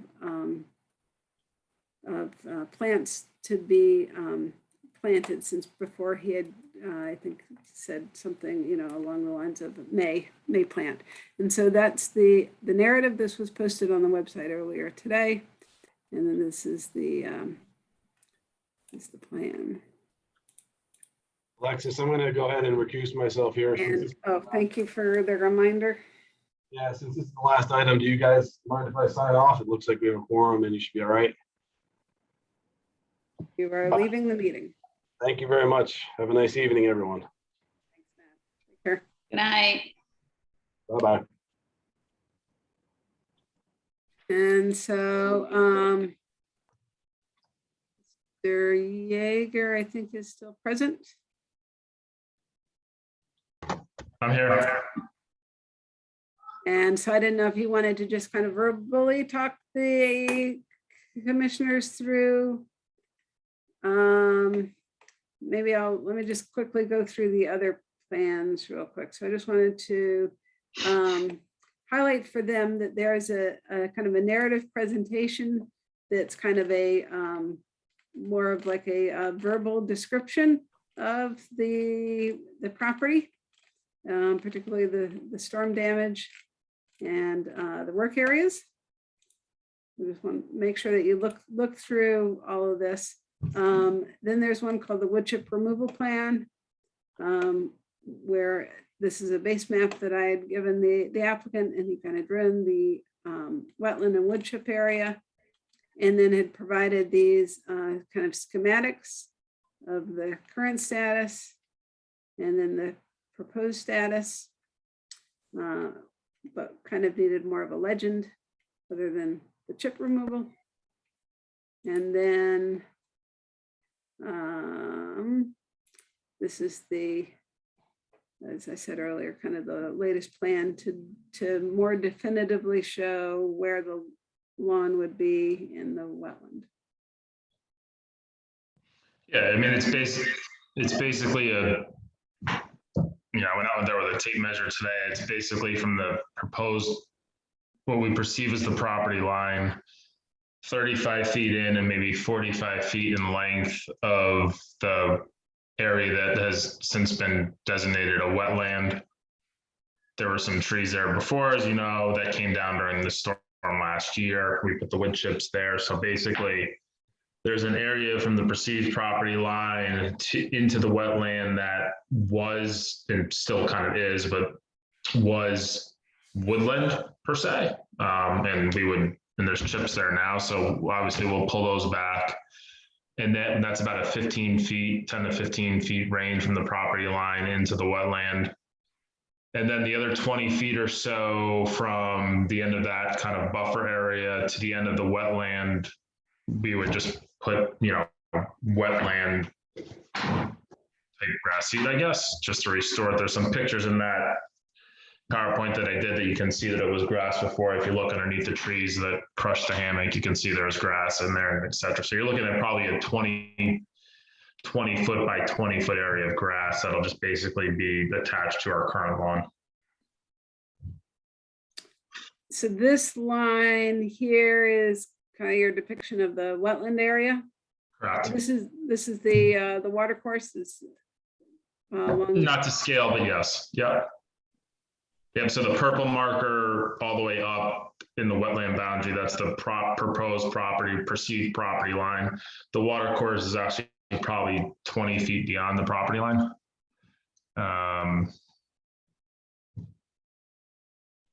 So if you're walking up the driveway, the water course is to the left. And then this wetland area is kind of in the back corner of the property. And frankly, I don't know if all of it's my property, really, but it is what it is. Right, because you had a wetland delineation report from Mr. Thiel. So like I said, this is not a survey, so and I don't think we have a survey for your property, but this is your property line more or less. This is the water course. This is a head wall where additional water comes out of this head wall here, that travels this way.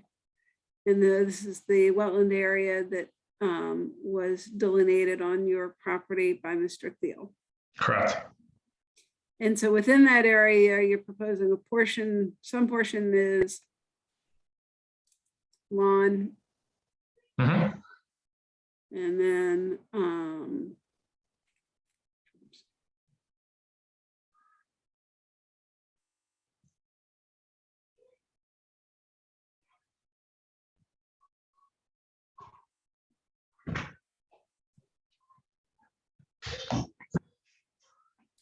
so commissioners, any feedback?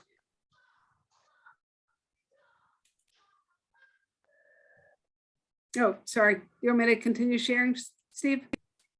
Or were you reading? Yeah, I can read it on my screen though, I guess. I can keep it up there. Thank you.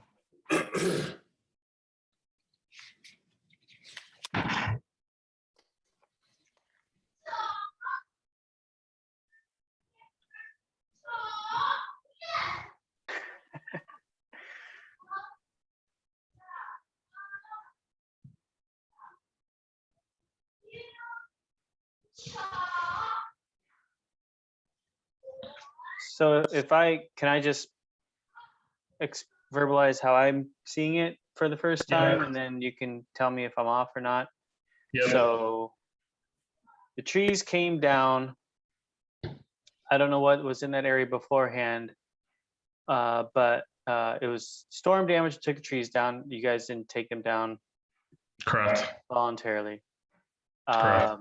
Yeah, they hit our house. Wood chips were put in that area because it was, a mess or whatever. Right. It's being proposed that the wood chips are removed completely. Correct.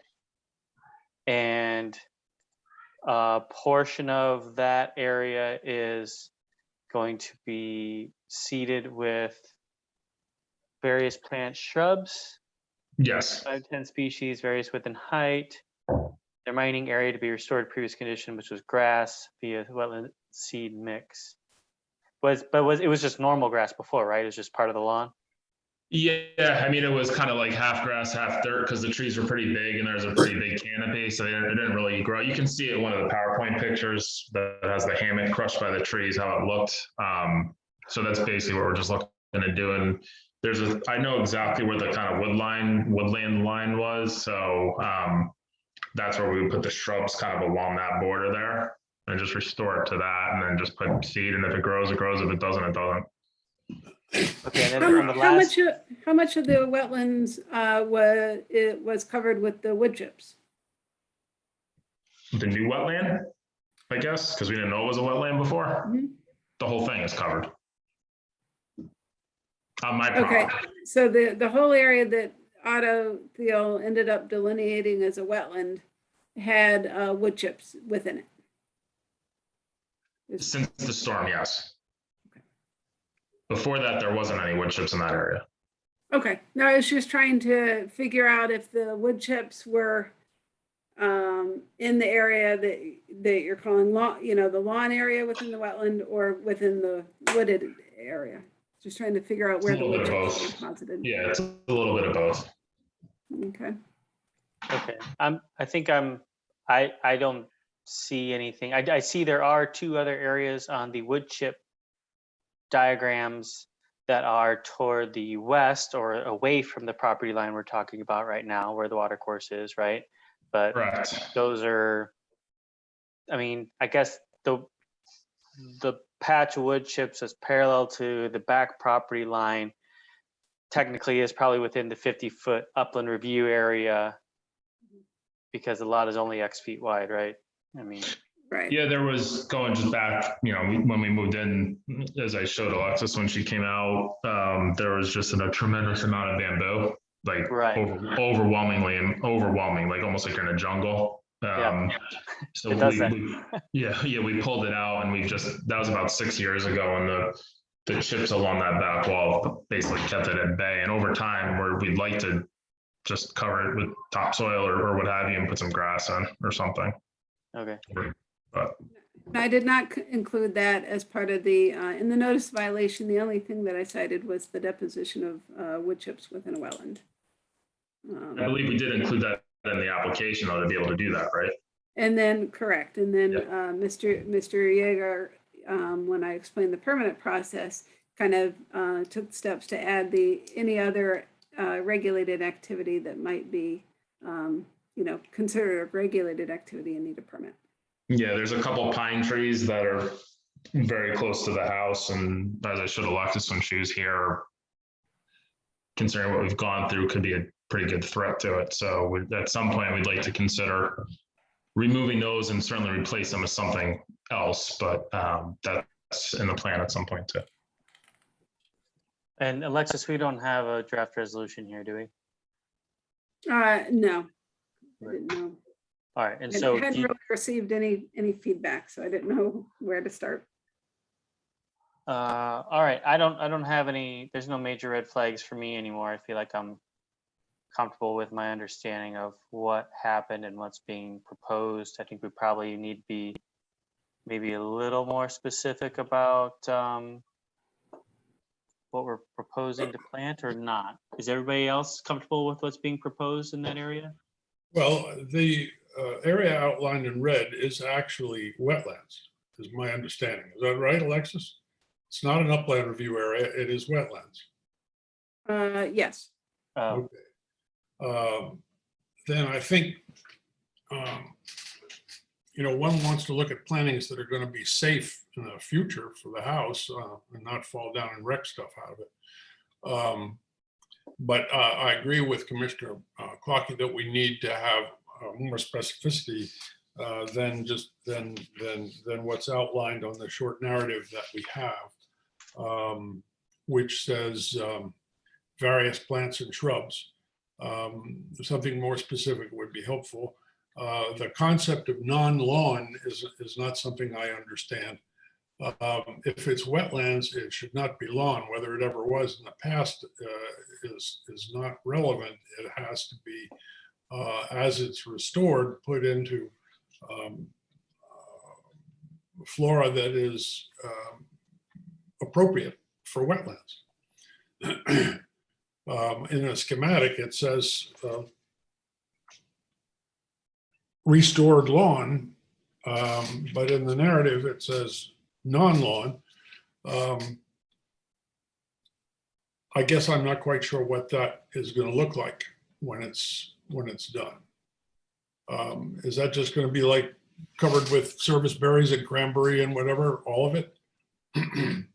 No, the area where we marked the shrub, the wooded area, and the diagram that I submitted tonight, about 10 to 15 feet from the property line out is where we're going to put the shrubs.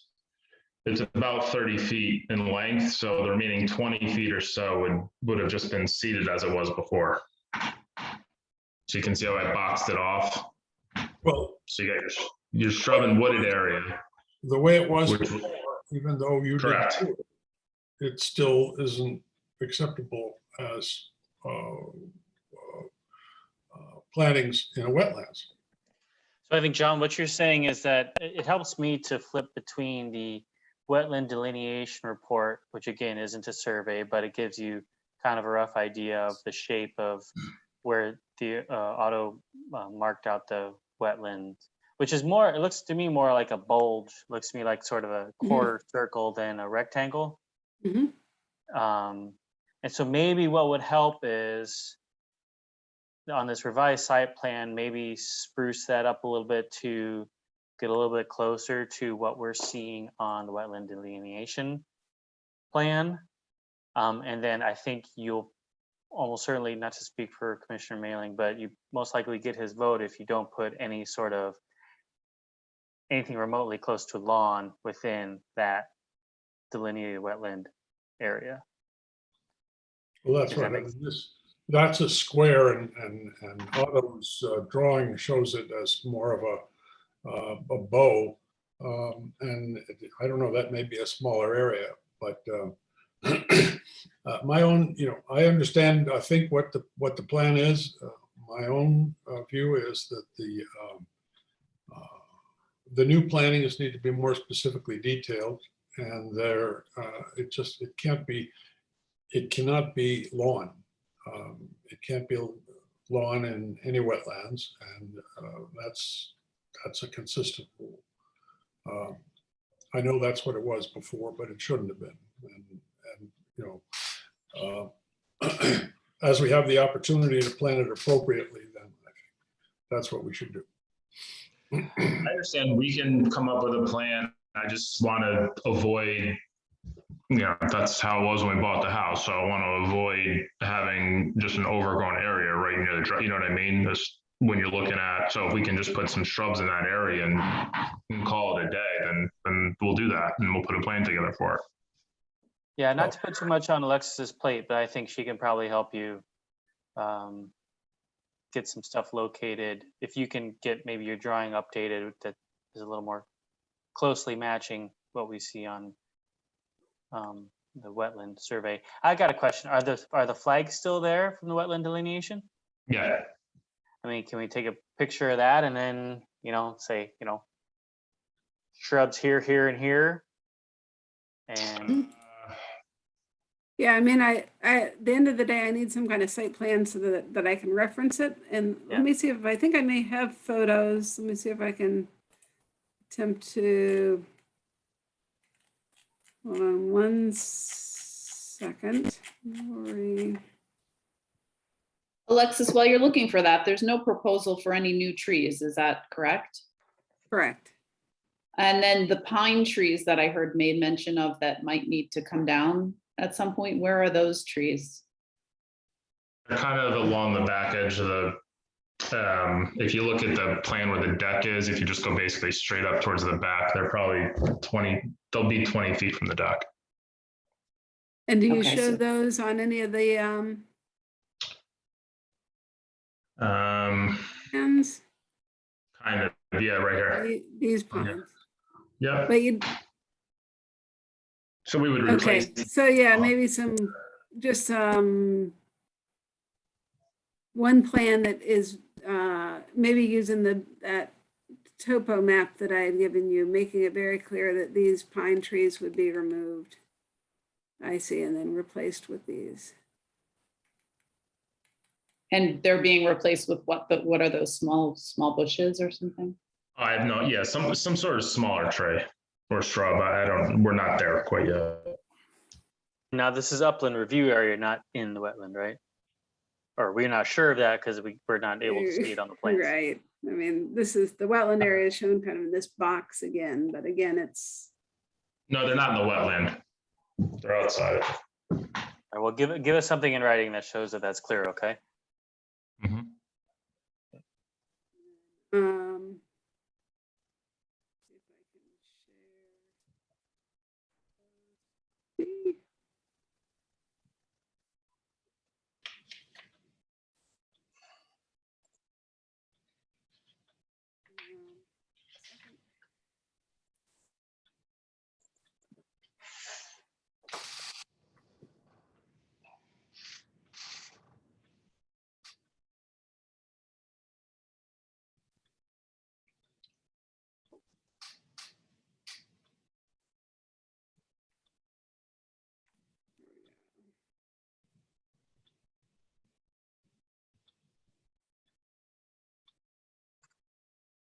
Um,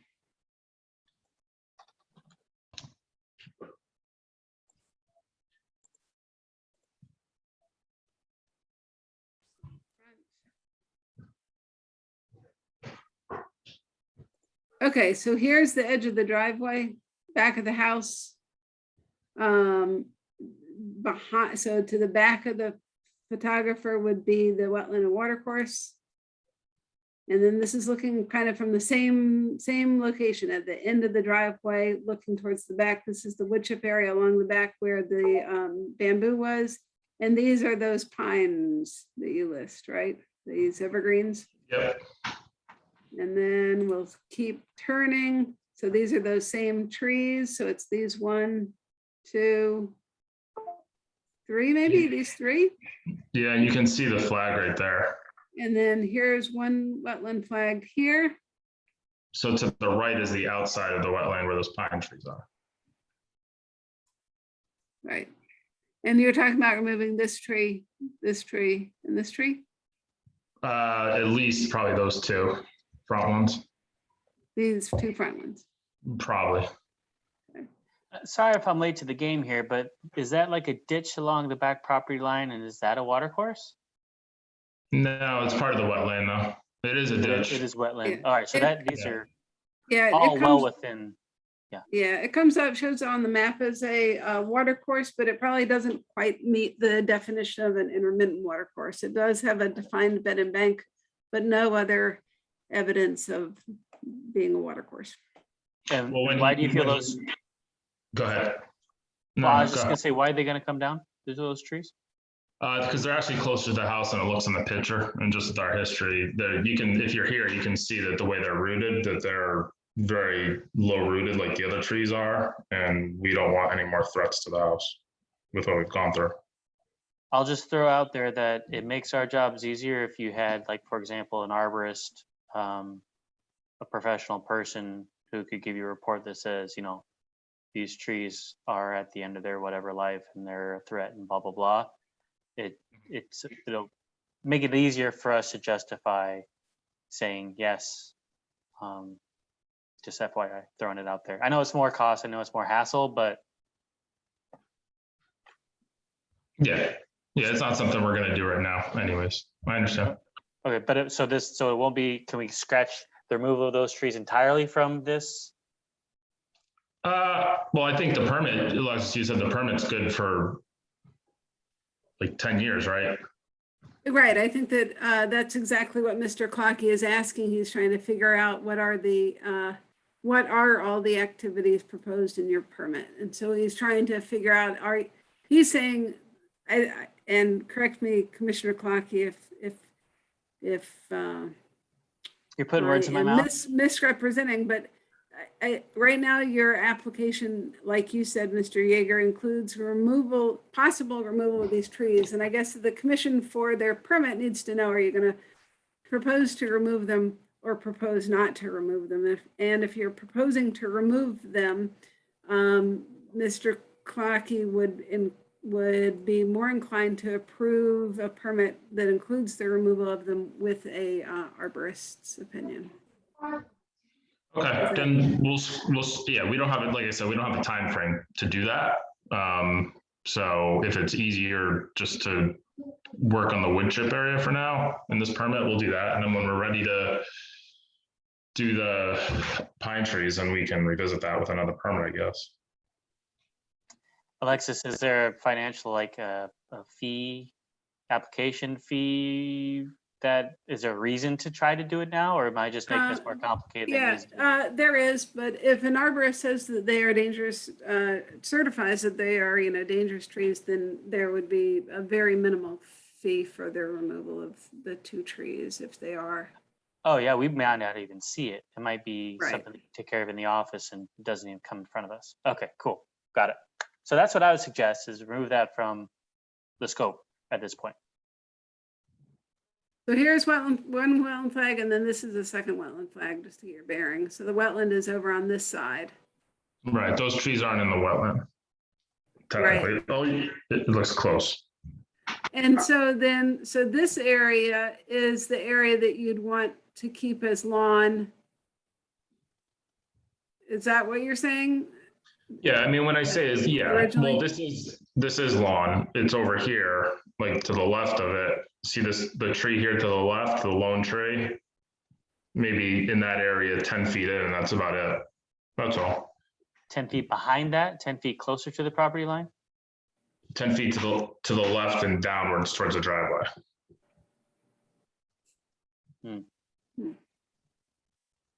And so then, like this is Basically the same- state it's in right now, see? So like, maybe to this where this stump is, so if you could just come down towards the driveway with that tree, that's how it is now, and then basically you remove it.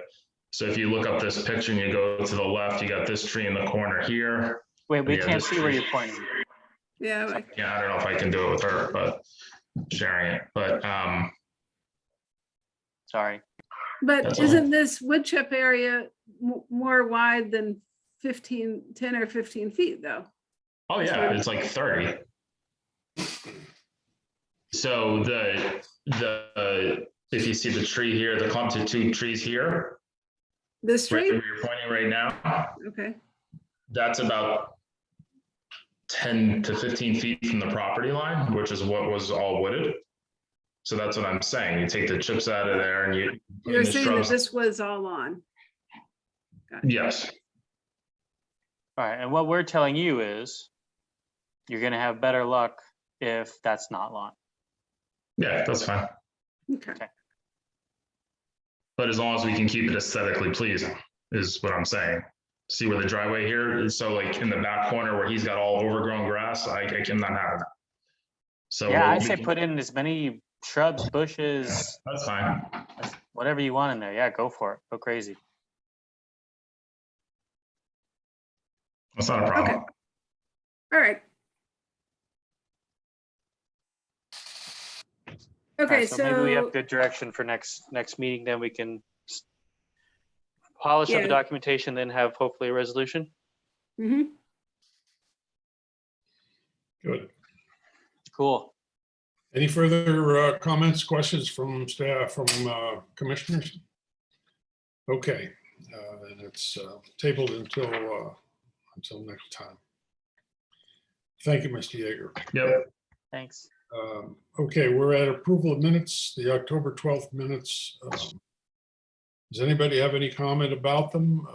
Errors, omissions, anything wrong about them? I read them and they seem fine to me, so. I move they be accepted. I second that motion. In favor? Aye.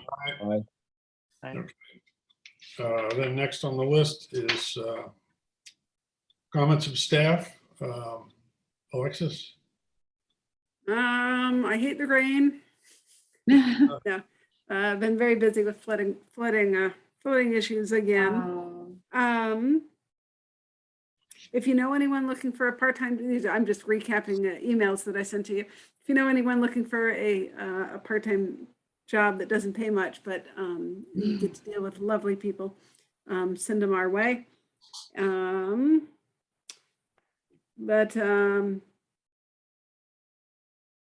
No, I think that's it for staff Okay. comments.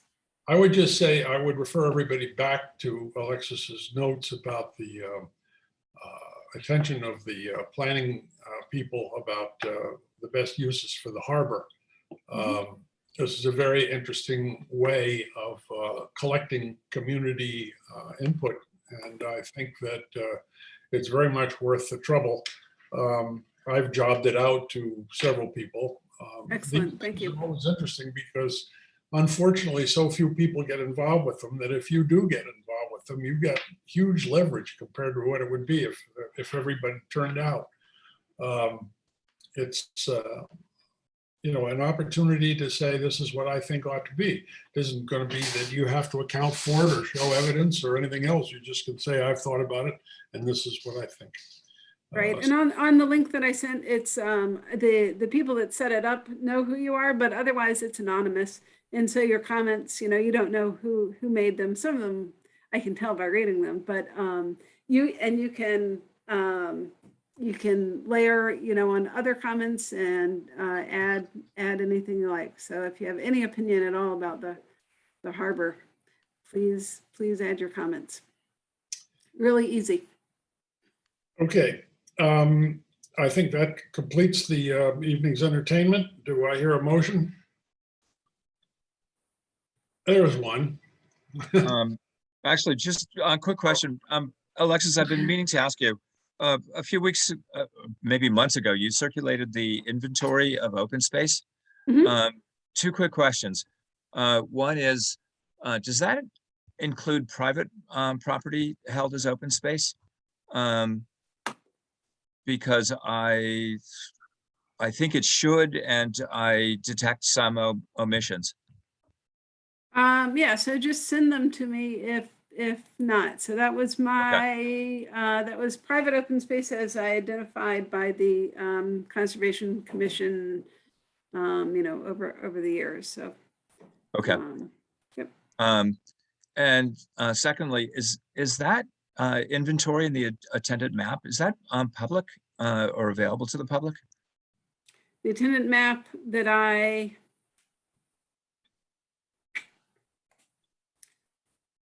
had emailed you? Yes. It's available. I mean, if you want to share it, it's not on the website. I don't think so, if that's what you mean. It is. Is there any reason not to include it on the website for the Conservation Commission? Or No, just to make it broadly publicly available for it? yeah, I just don't have a lot of information on open space on the website, but I can add that map, certainly.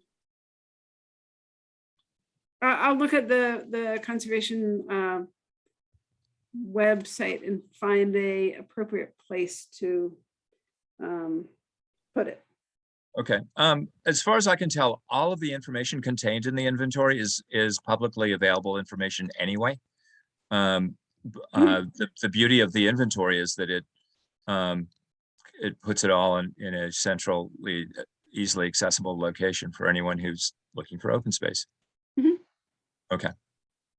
Cool. Hey, would anybody know what I'm talking about when I mention Butler Street, which is just off West Avenue by the old YMCA, right across from the Norwalk Art Space, right behind Farah Park? Mm-hmm. Number 6 Butler is like an old 4-square house that looks like it's ready to be demolished, and it's sitting right next to, right between the printmaking cottage at Lockwood Matthews and that little peninsula that is Farah Park, which is a fantastic park, by the way. Is that like the sort of thing that we should have on our radar, as in like, hey, can we get that property cheap and knock the building down and extend the park? Yeah, so if you look at, and I honestly don't remember all the stuff that I sent you, but I can send it again. I don't know if I sent you kind of the attribute ranking sheet.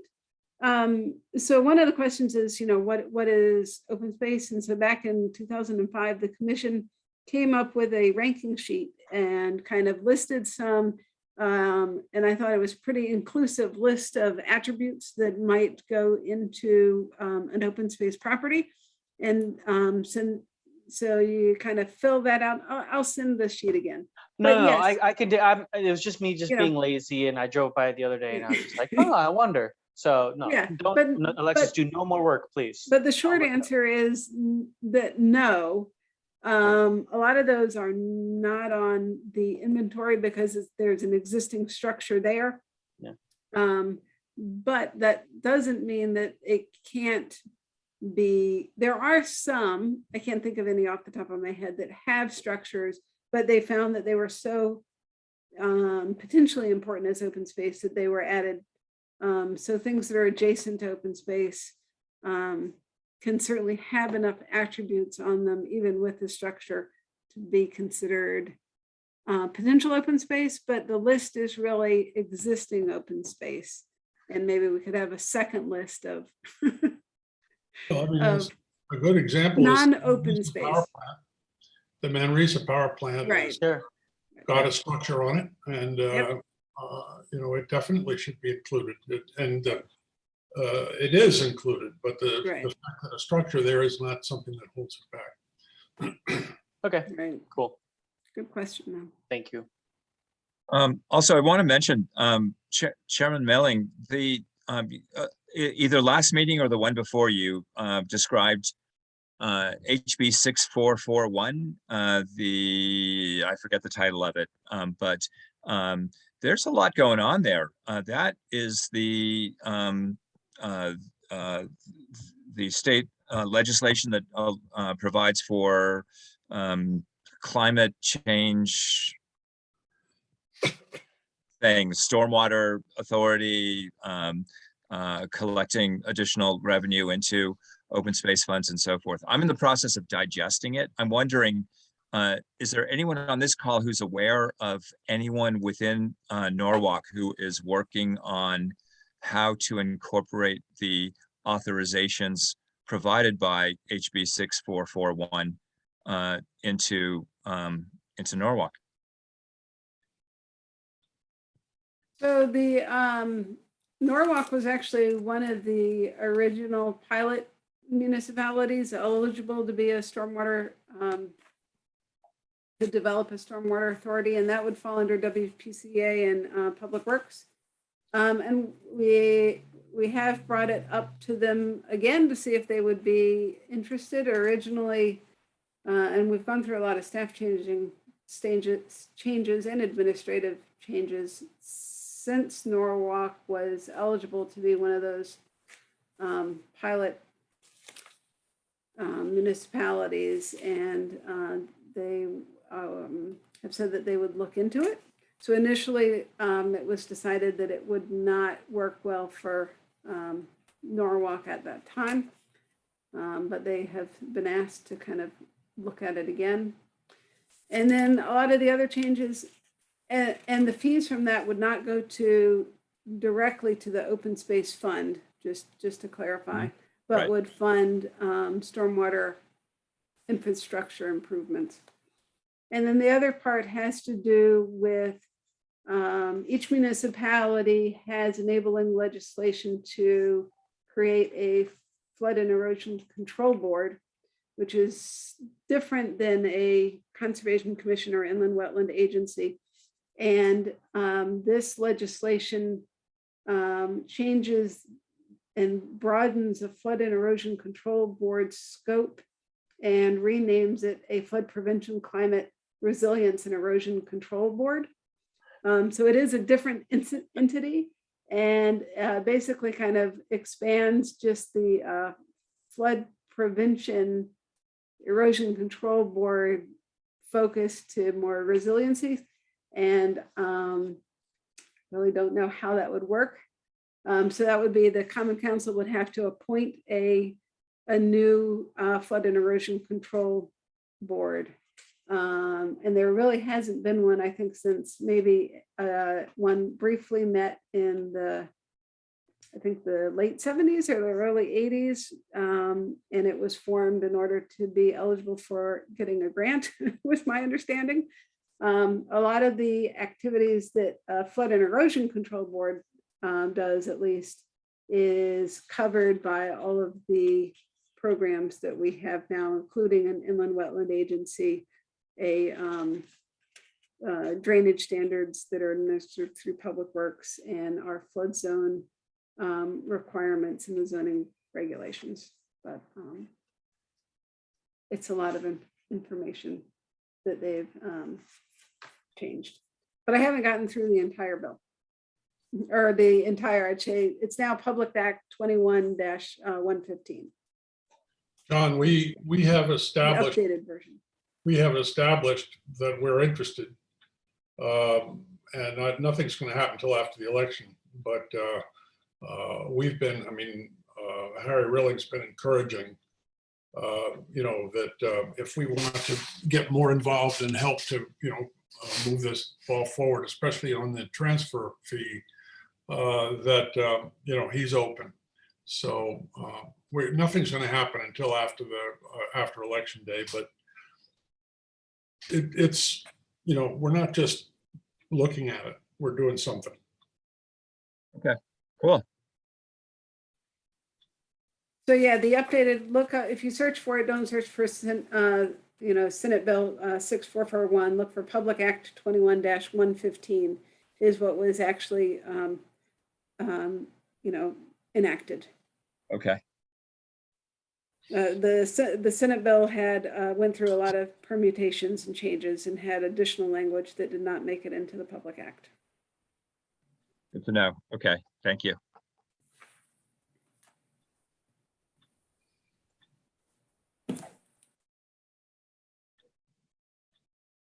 I'm ready for a motion.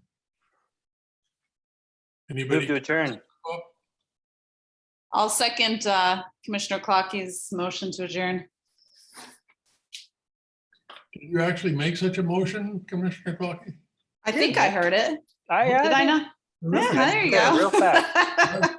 It went right by me. Let's have a vote. Aye. Aye. See you Aye. all in 2 weeks. Have a good night. Have a good night.